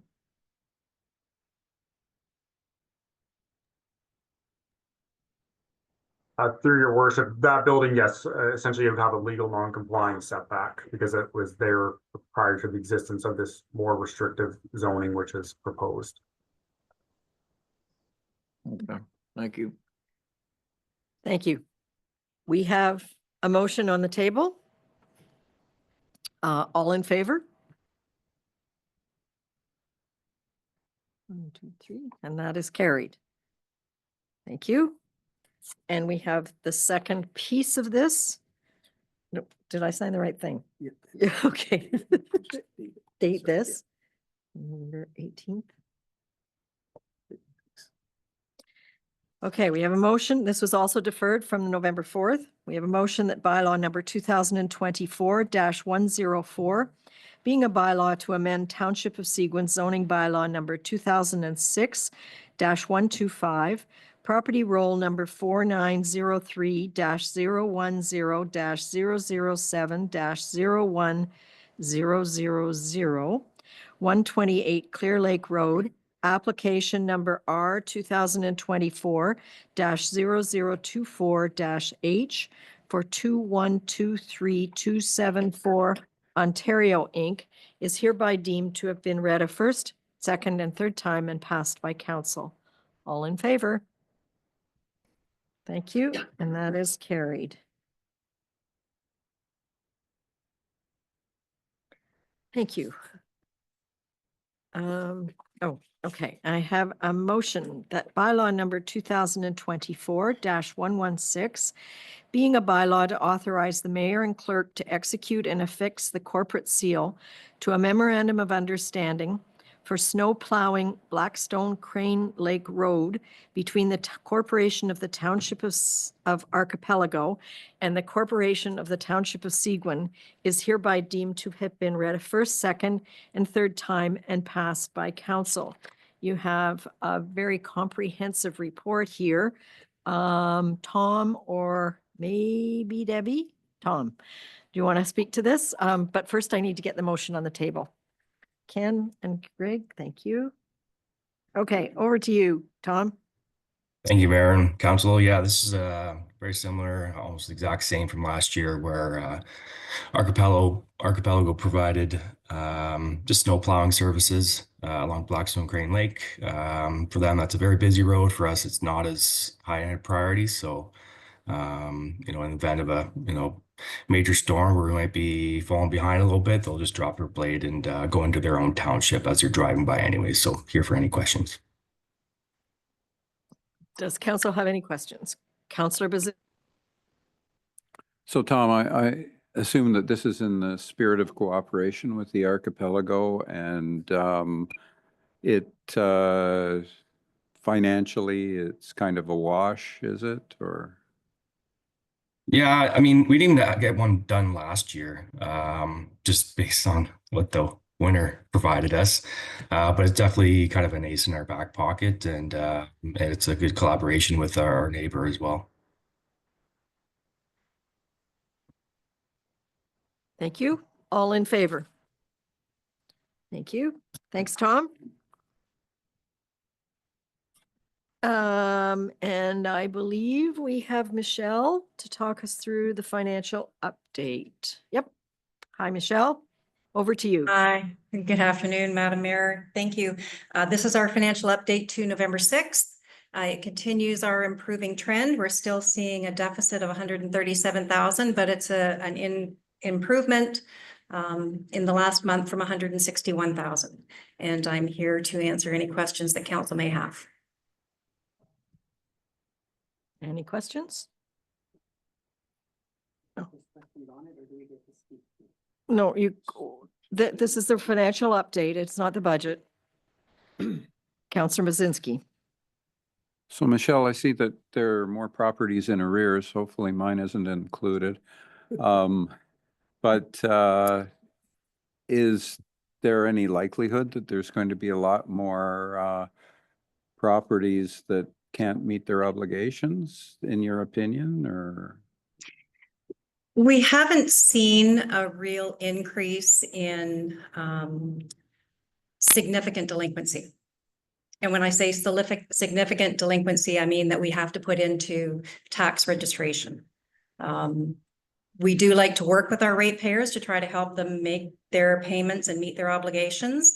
Obviously, it has been a fairly challenging year for a lot of our ratepayers, but I'm hopeful that this will improve by the end of the year. Thank you. Well, we like the direction it's going, so let's keep it going. Thank you. And now we move on to the draft budget, which recognizes the comments from the November 4th meeting. Do you want to continue to explain it, Michelle? Absolutely. Yes, this is the draft budget as it stands right now, based on, as you said, all of the comments and input from council and staff. I just want to emphasize this is not the final budget. We will bring a budget in principle back to council in December. And we will be bringing a final budget back to council with the final tax rates sometime in the spring, when all of our external levies are in, when our year-end audit is done. So this is definitely a preliminary draft budget. And again, I'm here to answer any questions that council may have. Any questions, comments? Councillor Finson. I think, is this one I can comment on? I'm sorry. I have a couple of comments to make. One of the comments I have to make is that I remember going through all of this, the strategic plan. Our strategy is environment first, environment first, environment first. We hear it all the time. So we started on the road to environment first, where we will reduce emissions, where we will meet those objectives that we all put on the table. And and I understand that we are not going to support having a staff member in that department. And it pains me to think that they worked this hard to reduce their emissions. And we're going to say, no, I'm sorry, you can't have somebody to help you with that, because it is not going to get done if we don't have somebody working on it. And I just cannot believe that we have such a dedicated champion for our environment working with us now, that we wouldn't re-employ him next year and do something else to, like, I don't know, they've looked into it, the data's out, they can start on the projects of efficiencies, timely efficiencies, saving us money and reducing our emissions. Our goal is to reduce them by 30% by 2030. That's not going to happen if we don't have somebody there working on those things. We need somebody to lead the projects. We need somebody to follow through with that. So I would really hope that we could rethink that and hire somebody to help this plan come to fruition. Like, we worked so hard to get this, and it's been a couple of years now to get this on the table. That's my first thing, and I really hope we can rethink that to have a leader in that department that will take these things forward. There's a lot of things that won't get done if we don't have somebody doing those things. It's not like we're hiring somebody brand new. We've had somebody working on it. That person will follow through going forward, and I would hope that people would change their minds and support a staff member in that department. That was my first thing that I'd like to say about the budget, and that's my most important thing that I'm going to say. The next thing I would like to speak on is the council increase in salary. I'm having a hard time with that one. The increase that was put forward is 37% higher than what we make. We just finished complaining about the increase in our OPP and the salaries that they increased, and we're going to increase our salaries by 37%. I don't think that's acceptable. I would not support that in any way. If council thinks they want a raise, if they vote for getting a raise, it would have to be something that would be acceptable and over a number of years. I don't think we could ask for a raise and have it all in this year that we're currently in, the 2025. I think that would have to be split out like every other raise that happened with staff was split out. So I definitely won't support 37% increase. I think there's lots of people in my community speaking about it already and about the amount and about the amount of the increase. So I won't support that.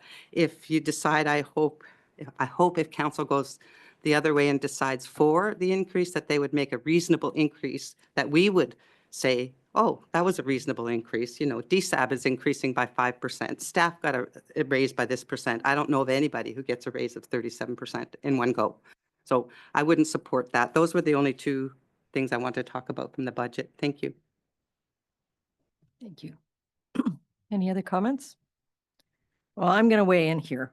I'm going to ask you, other than what I think I just heard from Gail, how many of you analyzed and evaluated what the budget is before us today while you had your strategic plan open?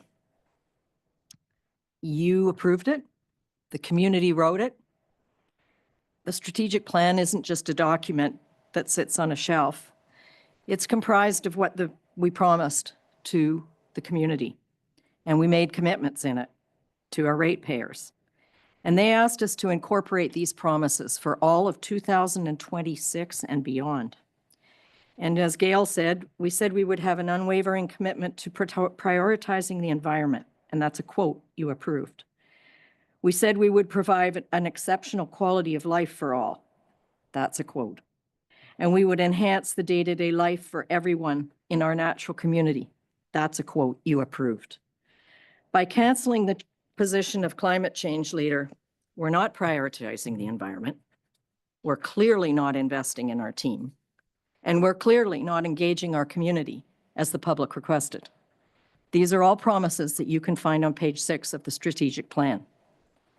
Further, what you've got in front of you today does not maintain and value the township assets, including our natural assets, which will increase our capital assets.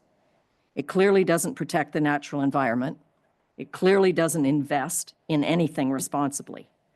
And it doesn't commit to forward-thinking processes, services, and solutions that bridge human talent and cutting-edge technology. That's also a quote that you approved. All these promises are on page 7 of the strategic plan. I fear that what you're doing with approving the budget that's put before us today is accepting less than the status quo we've had this year.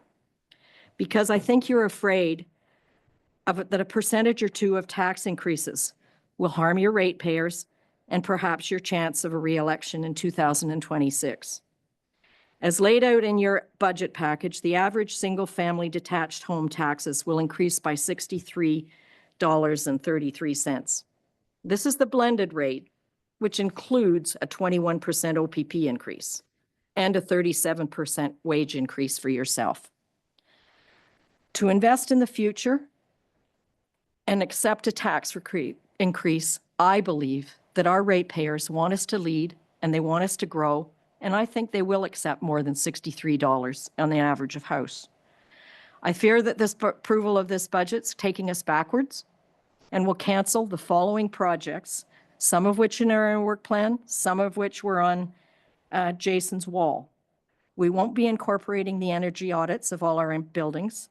therefore eliminating the possibilities that our cost of operating these buildings will go down in perpetuity, that will save us money in the long term. We won't be completing the natural asset management inventory and adding that to our assets. It's unlikely we'll do an invasive species strategy or plan. It's unlikely we'll complete the township-wide waterfront strategy. And we clearly, with the second employee that's been taken out in this budget, won't be developing a youth and senior engagement strategy and support strategies that the community demanded. The Corporate and Community Climate Action Plan, which we signed on to both as this council and the previous council that came out of IceCap, we're going to miss all our commitments that we made to our fellow communities. I understand the importance of spending wisely and not burdening our taxpayers with tax increases, but I do believe we owe them value and we owe them leadership. By spending an extra $300,000 or a 2% tax increase, because 1% equals $154,000, we have the ability to continue those projects. On the capital front, do you really want to defer the dozer replacement? Do you really want to take out $620,000 of road overlays and decrease the needed hoses and pumps for our firefighters? When are you going to make those changes? If you don't make them this year, they'll be sitting there next year, and they'll probably be sitting there for next year after that, and that's an election year. So when will they come to be? Will it be 5 years down the line when lives are at stake and maybe lost? Or do you want to pass it on for your children who might sit as counselors or your grandchildren? At some point, they're going to run into a wall and have to spend this money. By deferring these expenditures indefinitely, you're going to hit that wall. And look at the municipalities of Toronto and Ottawa, both of which had over 10% tax increases in 2024. And I spoke to Mark Sutcliffe this morning, who's the mayor of Ottawa. He said, we'll be over two decimals every single year for the next 10 years, or this city, the capital of Canada, will not survive as you know it. So I want to stress the importance of what we do today on our staff and their enthusiasm and their morale. You gave Jason and the senior management team a mandate to build a motivated young team that will innovate and create and lead and grow. They joined our team to do those things. And by stripping out the important investments in people and equipment, you're sending a really clear message to staff that we're going to accept only the status quo or go backwards. And there are other jurisdictions knocking on some of their doors where there's more money and they might be able to innovate and create and lead. And the message of a 37.5% compensation rise for council is being talked about not just amongst our employees, but a lot of our ratepayers are wondering what's up. Therefore, I'm going to recommend to you right now that council request that the two service level changes, the climate change and the shared community services and communication person that we saw at the November 4th council meeting, be put back into the budget, and that council consider reducing their own compensation request or at least take it over a number of years. Thank you for taking the time to listen. So that's my recommendation, to put the two SLRs back in and possibly some of the capital.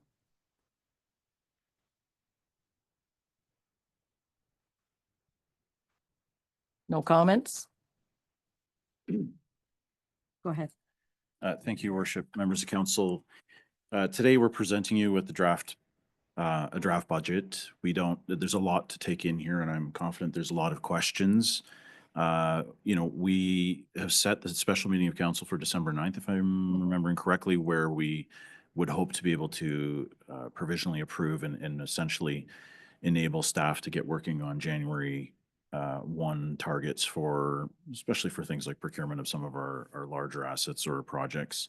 But today we're presenting you with a working copy, a draft. I will share that Valerie and myself have been basically in lockdown the last couple of days working on sort of the communication strategy that comes along with this and a supporting document that isn't just the spreadsheets, but tells a bit more of the story behind the budget. That'll be coming to your attention and hopefully publicly in the very, very near future, maybe within the next day or so. But really what we want to encourage you today is you've received this package. We've got a little bit of feedback here, but over the next couple of weeks, our phone lines are open, our offices are open. We want to hear from you to ensure that we are hitting the goals and objectives that you want to see in this budget. And we encourage you to reach out. Michelle is vacationing at the moment, and I appreciate her taking some time to join us via the Zoom link, but I'm here. Michelle will be back shortly and is, of course, here to answer questions and help resolve the challenges and issues so that what we do bring forward on December 9th is one that yourselves in this community can expect to see going into 2025. Can I just ask between you and Michelle exactly what percentage on top of the 1.795%, what that would come in at if the two SLRs were added back in? The two LCPs, I believe. SLCPs, whatever they're called. Yeah. I Okay. don't have all my documents in front of me, but I seem to recall that they were about 154,000, which is a 1 percentage point. So that would make the municipal operations increase around 2.8%. Okay. Thank you.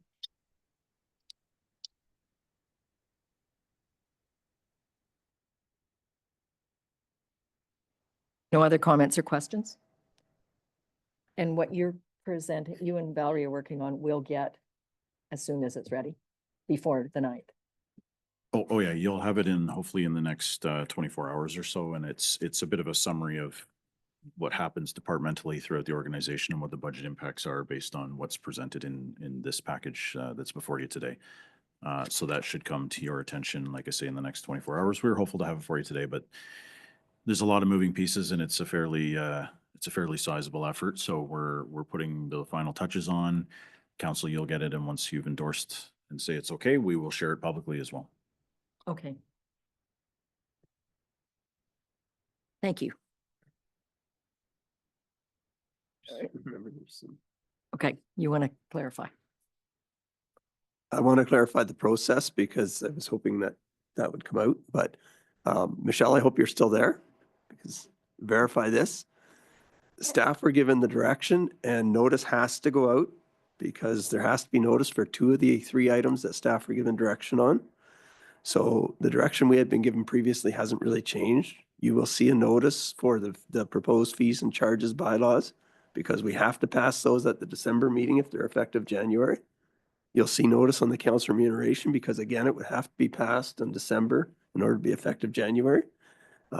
So just a heads up, the notice for those 2 items will go out and then you'll decide them with the bylaws in December, the same meeting as the budget. The other thing that'll be in the notice was the new procurement that had to do with the environmental part of it. So those 3 items will be a notice that council will see to be considered on the December meeting. Think that caught it, Michelle? Yep, that's exactly it. Thanks, Craig. Thank you, Your Worship. Craig's got the wheels spinning. I think if council's acceptable to this, what we'll do is there's going to be a lot of likely individual conversations that'll happen between now and when we bring that budget back to you. We do have a council meeting, a regular council meeting on December the 2nd, a week prior to the special meeting of council, and what perhaps I don't want to commit other folks, but perhaps what I'll commit to is that at a minimum, if there's a number of significant changes or questions that are being asked by council, we'll find a forum, whether it's through business or through a staff report, to bring that back so that all of council can see what the discussion is at the individual level, so that we're not making any decisions or any recommendations that haven't been considered by all members of council. So I'll look to sort out how we bring that to you on December the 2nd, which gives us a couple of weeks to at least have that discussion. So I'll look forward to any feedback from members of council. Okay. 279, hang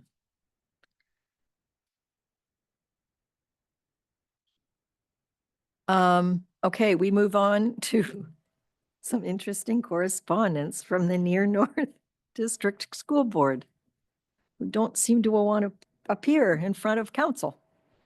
If you've read the yeah, fancy that. It's here for information. I don't know how we ask any more clearly. Councillor Bazinski. I think the response should go back to them saying that they can attend by Zoom. There isn't any significant, they don't have to take a vehicle and drive to our township or anything. They've already been given that option. They've been given that option and they won't. And what about our elected representatives? Well, Howard at Wesley was quite, I think, willing to come and he was told he couldn't. Well, then I think we should be sending a letter to some people higher up, maybe the premier, to a minister. No, I guess the Minister of Education should have a letter sent and saying that our elected representatives won't come and talk to us. What? Oh, they're not allowed to by the board. Yeah. Yeah. I think it's by the director of the Near North School Board is the person, I yeah. think, who's told the elected representatives they can't speak on behalf. And quite frankly, that's outrageous. It's absolutely outrageous. And we should be sending a letter to the minister. Councillor Getty. Just to follow, thank you, Madam Mayor. Just to follow on that, would it make sense to send a letter maybe to the minister, but should we be sending it to Graydon Smith and CCing it to the Minister of Education that we're being denied an elected representative to come before us just to answer some questions? I agree. At a minimum, we should send a letter. Do you want to speak? Thank you, Worship. Council, if I'm, again, trying not to read the tea leaves, but it seems pretty clear that that's going to be what we're going to be doing here, is sending a letter off on behalf of the municipality. So if you're comfortable with it, I will work with the clerk and the mayor, and we will draft something up on behalf of council that is sent and copied to all the appropriate parties to ensure they understand our displeasure with their lack of attention to the municipality's request. Yeah, I think that's good for a step. And I have to remind you that the previous council tried to get them to come too, and they never came. Oh, do you want to talk to this one? 280, the McDougall request. Jason and I learned about this at another meeting. For sure, Your Worship. Members of council, you'll see a letter addressed to council from our neighbors to the northeast a little bit in the municipality of McDougall, who have this is the second time they've made this request. The first time, I don't think the council of the day had much more than a brief conversation about it. But what we have here is we have a pit, a Fowler pit within our municipality, and therefore we collect some revenues as a result of that pit. Those revenues are generally directed back towards, maintaining and the upkeep of the roadway system that takes the beating that a gravel pit offers. Fortunately for us and unfortunately for McDougall, that pit is it's in Seguin Township. It is accessed by McDougall Road, a road in which we don't have any maintenance or repair or responsibilities.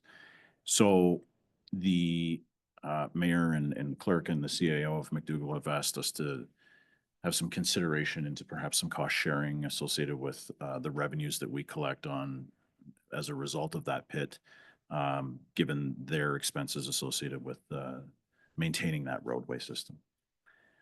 So what I would perhaps suggest is, this is a first, there's lots of questions that likely would come from council. I would suggest you refer this back to staff and let us do a little bit of homework and find out, what we're talking about from a revenue stream perspective and what the potential impacts might look like to us and how we could potentially resolve the request and continue to have a good partnership with McDougall. I think that's a good thing. I just, for people's perspective, Craig, about when was this first brought up? About what year? Mayor Collin was in, do you remember the year that It goes back a ways, yeah, it's back a long way. It's, 20 years maybe. oh, yeah, at the time, council said no. So there've been 20 years or more of McDougall caring for the road of the heavy trucks and us collecting the revenue. So I think a staff report is long overdue. I'm just looking up that date. Oh, is it? You got it? You sent it.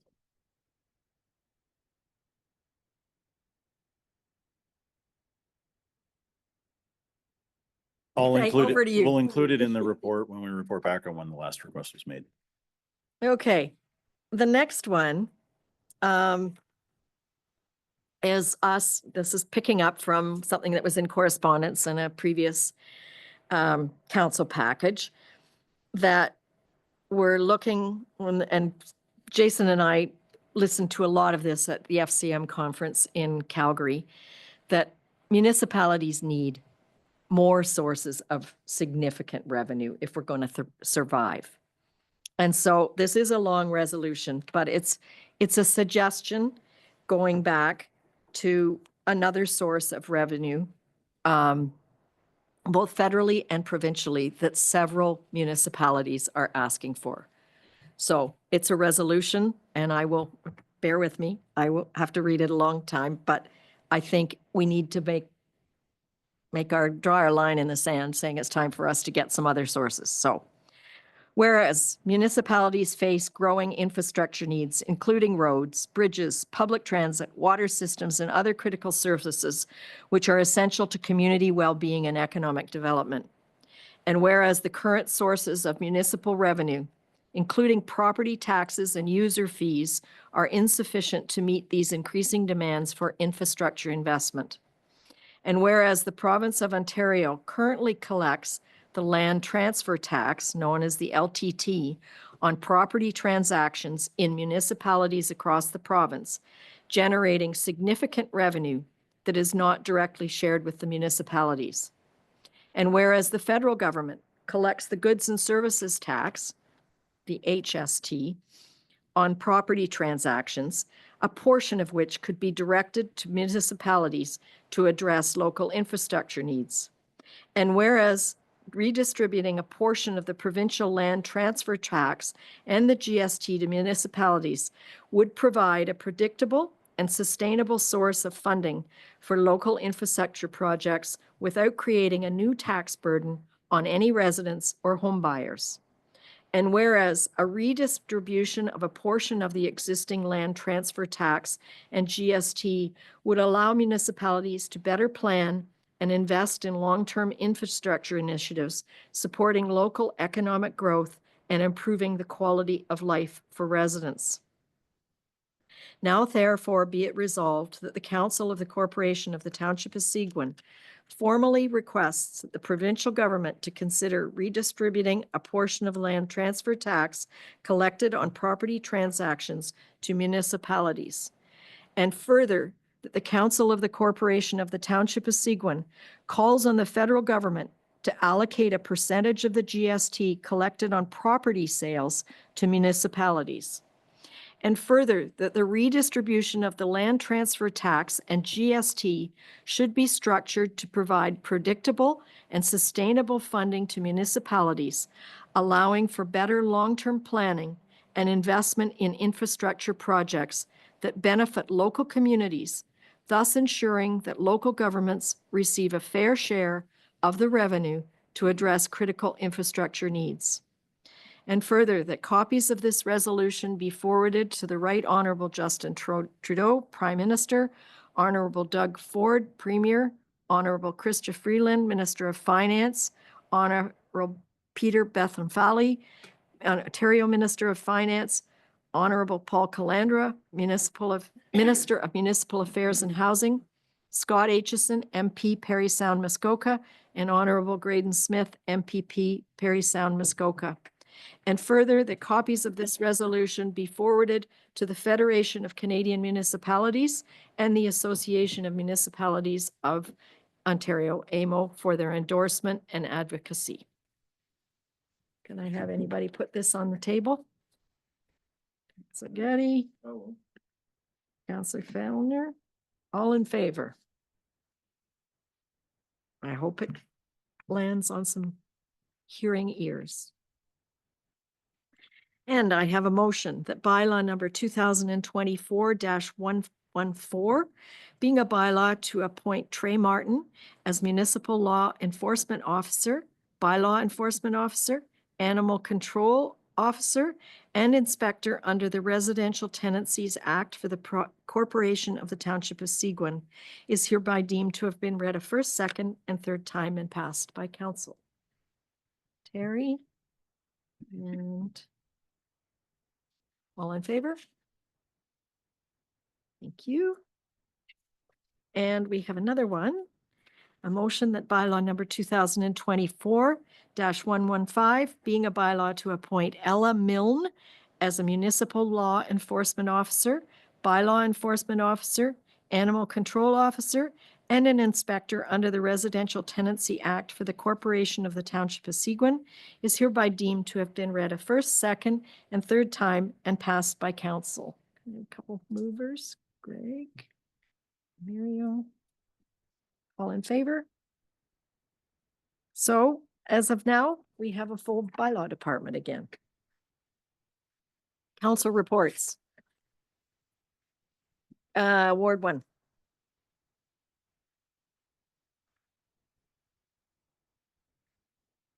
Oops, I invited. Okay, November the 6th. Thank you, Madam Mayor. November the 6th, I attended the Lunch and Learn in Foley. It was well attended. It was an OBP speaking, OBP officer speaking about the how people are being fraud in Mark on the 7th, November the 7th, I had a meeting about the turkey dinner in Foley. On November the 10th, I did attend the Remembrance Day celebration in Foley. It was a good service. There was a chamber meeting on the 11th that I couldn't attend. On November the 16th, I attended the fireman's dinner. It was a good turnout too. Calls have been quiet, emails have been quiet. That's all. Thank you. Councilor Bazinski? Yes, I've, mostly the calls and emails have been relatively quiet. One issue that has come up, and it's one I've personally experienced, is the tree cutting contractor for installing the Bell fiber optic hasn't done a good job. I know on our property going down to the access point on Little Otter Lake, they came in and they topped a bunch of trees so that they could install the fiber optic on the pole line that runs through there, but they didn't even cut the tops off. They were left hanging on the trees, and just a mess, an eyesore. And I had a call from a constituent on Salmon Lake Road that had the same thing occur. I did talk to Tom McLeod about it, and I believe he is involved in communicating with Bell on that. It's not necessarily Bell's fault, because typically in construction processes, they subcontract different stages of the project out, but unfortunately, the clearing contractor hasn't done a good job, and I've been involved in many construction projects and seen a lot of tree clearing and topping, and this is very substandard. And so hopefully Tom will be in communication with Bell on the issue. And that's all I have. Thank you. Thanks, Madam Mayor. On the 7th, I had a library board meeting.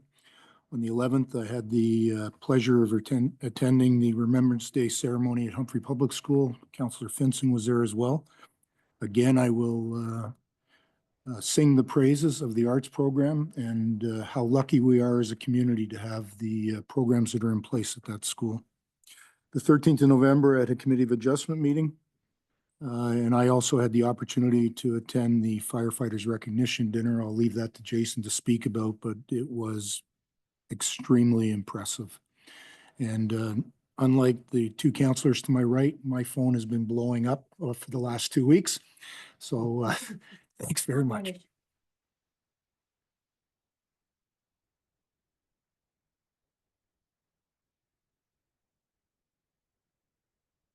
Well, thank you, Mayor. Since we last met, deer season has come and gone. I had a meeting, a turkey dinner meeting with my fellow Councillor Ken was there, and the ladies from the rec committee that also are Foley Ag ladies. So things are coming along nicely. We have actually 2 chefs this year. One returning, and he's recruited someone else to help on the Friday, I believe. The blueprint is basically the blueprint is basically to follow exactly what we did last year. I think with the exception, I think we're advancing there was a request to allow a little bit more socializing time in the first seating. So we're opening up the hall a half an hour early. That seemed to be fairly important. Most of the volunteers have said they could do it again, and plus we have some new ones. So we're probably going to have our final sort of turkey operational meeting, I think, in the next week. I can't remember when the next rec committee meeting is. Is it this week or next, Gail? Do you know? Can't remember. Anyhow, the news is the target's 400 meals. 2 sittings of 150 we're offering, and home deliveries up to 100 meals, although we have some flexibility. If we don't quite get the home delivery meals, we always set 20 extra seats in the hall so we could accommodate, so we can fiddle. Again, it's on the website. Phone Kara or phone the township office, and staff has the information and can sign you up. Posters were approved and printed and on their way to being posted all over the township. So yeah, I know there was a bit of concern that it wasn't going to go. It's going to go, and it's going to go better than it did last year. So, and thank you to everybody for their support to date. I had a meeting of the pool. It was a fairly short meeting. Construction's moving along. I think they believe the concrete work will be finished by the end of this year. Steel erection should be commenced sometime in January. Everything is on schedule, on target. Most, I believe, what was it, Jason, 96 or 7% of the contracts have been let. 94.7. 94. And that portion of it is well on budget. Things are starting to look good. And I know our mayor has done an outstanding job of leading the charge on fundraising, and many thanks to her, because it's not an easy job by any means. I'm starting to get excited about the product. I think it's going to be a great product. It's something that this area has needed for a long time. And I was over in Huntsville a couple weeks ago to watch a hockey game and looking at their aquatic center, and I can tell you ours is right on par with theirs. Their pool, our pool, except for our pool is gonna be stainless. I don't think theirs is. Be able to tell the difference when you're in the swimming. You know, it's, yeah, it's gonna be first rate, so, hopefully everybody else shares the enthusiasm I do for the project. I wish I could be as enthusiastic about Park to Park. We had a Park to Park meeting the other night. Finally, after 2.5 years, I have a land occupation permit from the ministry that on first glance is sort of fraught with problems. And I've had some of the other board members that have, good experience with these types of documents, and some of the properties listed in it, we don't even operate on, and I'm not sure whether it's a document we can in good conscience execute, because I don't think it really doesn't give us anything, and it's a lot of liability on our shoulders. But I've asked, Jason as well to, just have our, legal people put their eyes on it to make sure that we're sort of reading this thing the right way, but we've got until the end of the month to sign, but it's not looking hopeful. Other than that, the trail's very, very well used. We've had some progress with the cottagers on, along the trail, wanting to join the association. We're still looking to do some more base improvement before we get a significant amount of snow, but I think it's December 1st this year is the date the OFSC takes over, and then it runs under their rules. So all in all, pretty good year. Phone's been quiet. I don't know if it's hunting season or travel to the south season, but I haven't had too many phone calls, so that's it for me.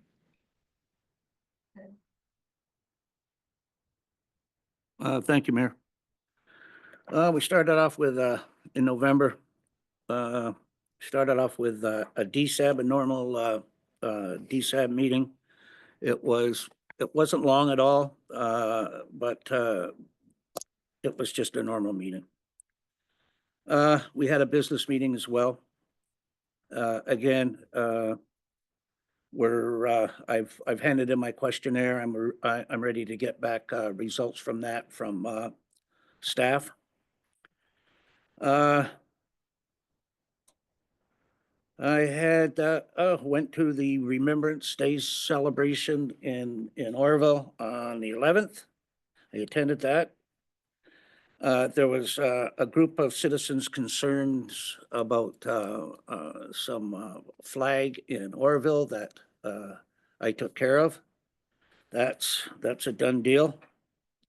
And then I had some problems too in Linbury, on Linbury Road, pertaining to the crew that's putting in the fiber optics. And but that's been taken care of as well. Tom took care of that. They're fixing driveways and culverts, and we got some plywood for the bridge too as well.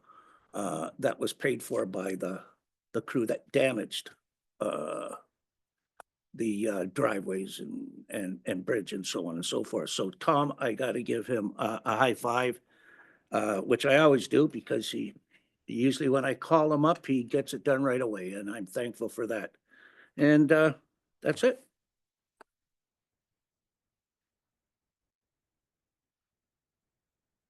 On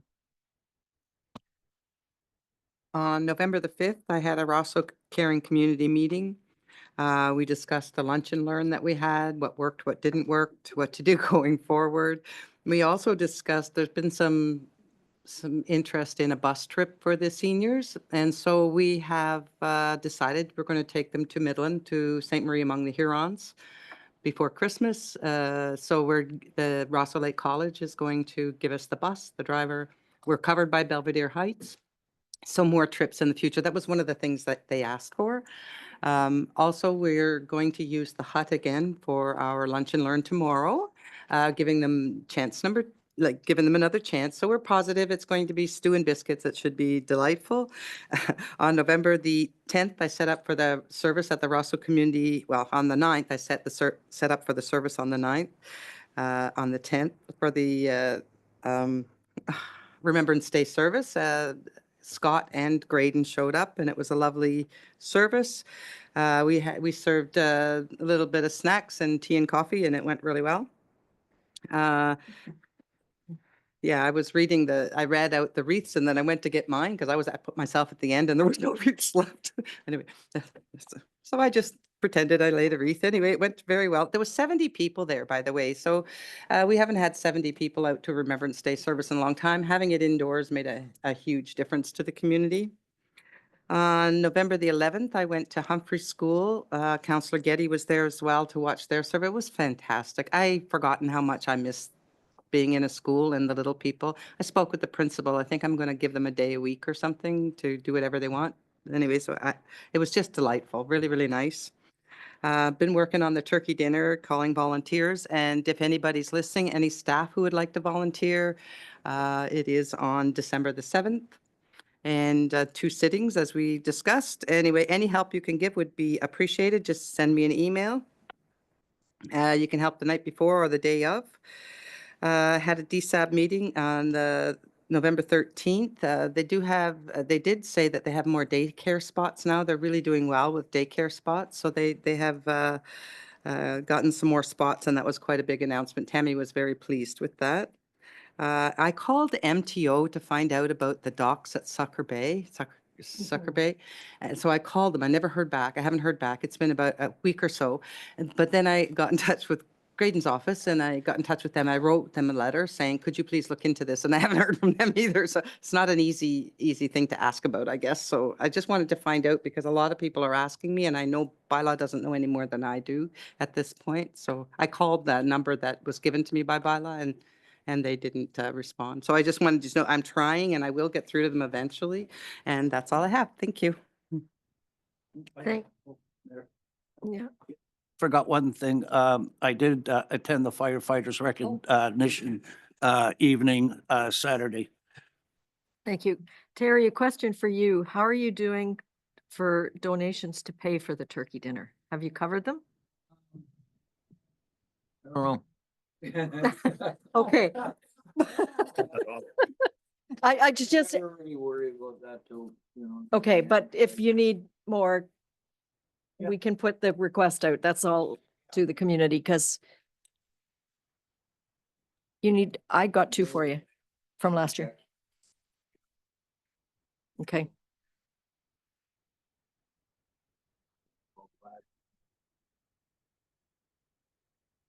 Okay. But Okay. again, it will be completely funded by donations, no burden on the taxpayer. There seemed to be a concern about that last year, and it was explained in one of the meetings last year, but still the rumors persisted, so. Councillor Bazinski. Question to Terry, has this been publicized? Oh, It's out there. Everywhere. It is. It's okay. out now, yeah. Okay. It was, there's a little bit of a disconnect, but it's out. And I think the benefit this year is there's a lot of people that didn't come last year that were told, oh, you should come. So I'm anticipating this year we'll probably hit that high number, so. Yeah, and I think it's important that people understand children, families are welcome. It is for everybody, but you must RSVP. Yeah, well, and I think the kids added to the tables that they were sitting at. So November 5th, we had an important ribbon cutting here in the parking lot, admittedly in the pouring rain, for our new EV chargers, which are operational. There are the occasional car out there. No, I don't see anybody out there now, but they are working. And that same day on the 5th, I attended the Women in Tourism meeting at Windermere. which was very well attended. And I attended I was one of the speakers, but I also stayed around to listen to the communities, some of the communities in Ontario that have a municipal accommodation tax, i.e. a hotel tax, and what they are able to do with that revenue. And it's a very interesting source of major revenue. They tax anybody staying in a hotel, but Airbnbs, VRBOs, and campgrounds. And one of our biggest campgrounds is very much in favor of having that kind of a tax because of building tourism infrastructure for visitors. So it was very interesting. November 7th, Ted and I were at the business committee, and things are starting now for next year's mayor's lunch. November 10th was the Rosso Remembrance Day, and Gail, you did an outstanding job of bringing it inside and to the hall, and it was very well attended. And lots of members of the community participated, which was pretty something.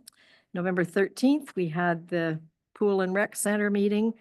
On November 15th, we had a OMPF announcement. Seguin got an incremental $240,000 from the Ontario provincial government. OMPF stands for Ontario Municipal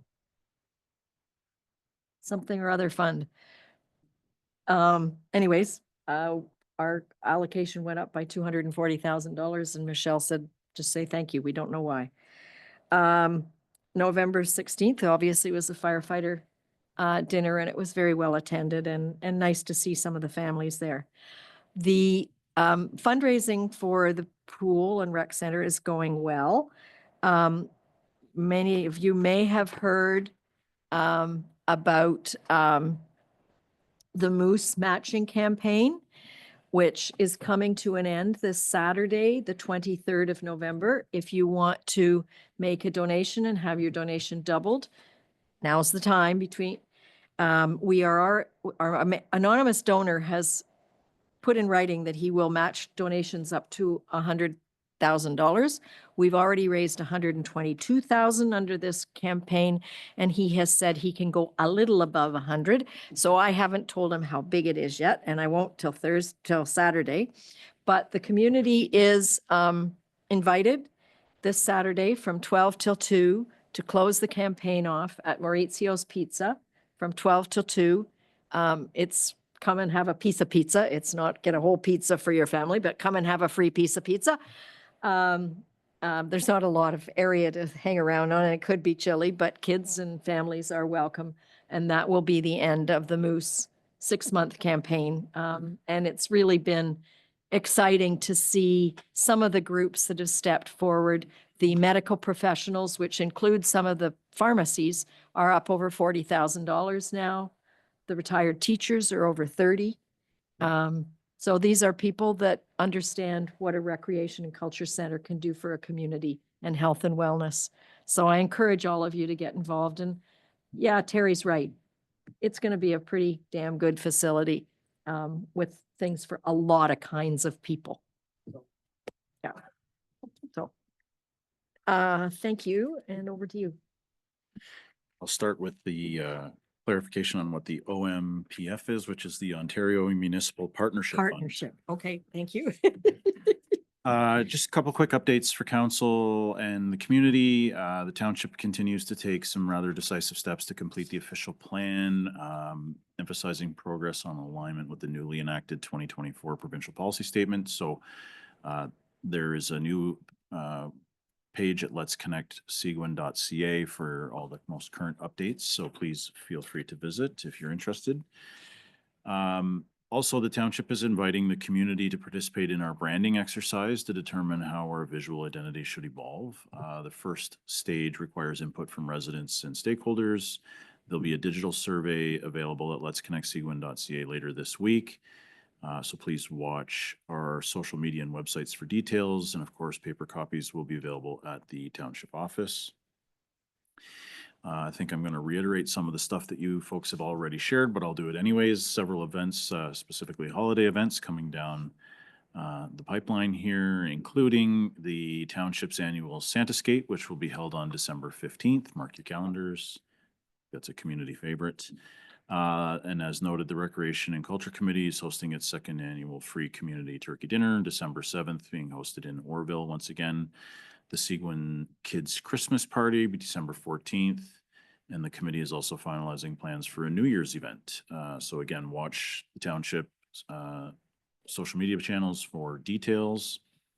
Also, our township holiday food drive continues. Donations can be dropped off at the municipal office. And in the coming days, we'll have bins available at all the community centers as well. And all donations are in support of Parry Sound Harbor Share. And as several of you noted, this past weekend, we had the opportunity to attend the firefighters appreciation dinner, celebrating and recognizing well over 200 years worth of service to Seguin's volunteer firefighters, commitment to the community. A couple of highlights that I wanted to share, and the chief was good enough to just run me in this because I'd forgotten mine on my desk, but I think the highlight of the night was the ability to recognize Danny Shoebottom with 50 years service, serving our community.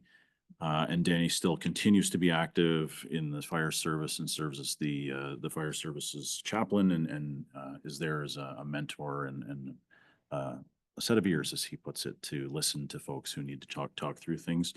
Also worth noting, George Shoebottom, 40 years of service, David Fowler at 20 years of service, and then a long list of folks, including staff from young to old, in their commitment to our community and their commitment to protecting, enhancing, and being a part of everything that Seguin is. So a huge shout out and thank you to all of the fire service for their continued work, and to Sean and Anna for putting together a heck of an event, recognizing those folks. So that would be it for me, Your Worship. Councillor Getty, yeah, and then I have a couple questions. Sorry, and just to follow up on that, Jason, one of the things that was mentioned at the awards banquet was the fact that, and I don't think a lot of people understand it, people that are watching, volunteer firefighters have full-time jobs, have families, they have a life. It's not a full-time job. And recent changes to the act governing them requires them to have the same exact training as a firefighter in the city of Toronto. And one of the things that most impressed me at the banquet was that 100% of the volunteer firefighters in Seguin Township have qualified at that level. And I think that is a reflection on Sean and the team that he has put in place. And I'd be remiss if I didn't mention it, so that the public knew how the level of quality that they have within the fire service here in Seguin. Thank you. Yeah, I just want to add on that. Not only do 100% of our staff, active staff now have the qualifications, but we had a 100% pass rate, meaning not one person Missed their first go at this. Another high level of commitment, discipline, and commitment. Yeah, and I think, thank you for mentioning it, Councillor Getty. And there were families there. Being a volunteer firefighter really involves your whole family, because you leave dinners, you're not there, you get up in the middle of the night, and they have one night a week that they have to be at training. This is a big commitment. A couple quick things. I forgot to mention on the 15th of December, the second annual Winter Sound Waves at the Stocky Centre, which is the fundraiser for the Recreation and Culture Centre. Last year it was sold out. So it really is an incredible musical event of both little people from schools, but also people like James Cameron and some of the world-renowned musicians that we have in our community. And a question for you, is Seguin going to be in the Seguin Santa Claus, or is Seguin going to be in the Parry Sound Santa Claus Parade? Yes, we will. Are you looking for volunteers? Yes, we are. Okay. Okay, I did write that one down. Yeah, it is, and it's different this year. It's in the daytime. It's not at night. It's going to end at the holiday train. So, okay.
Oh, sorry.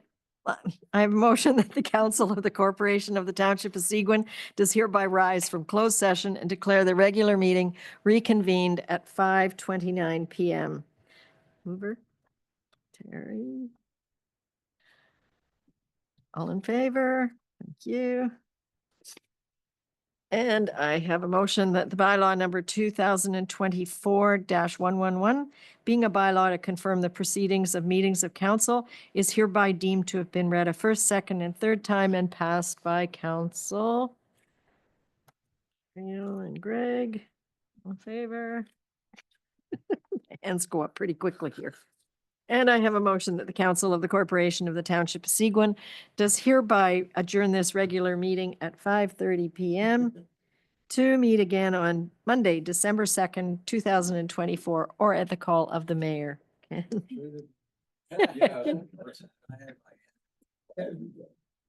all in favor? Have a good evening, everybody.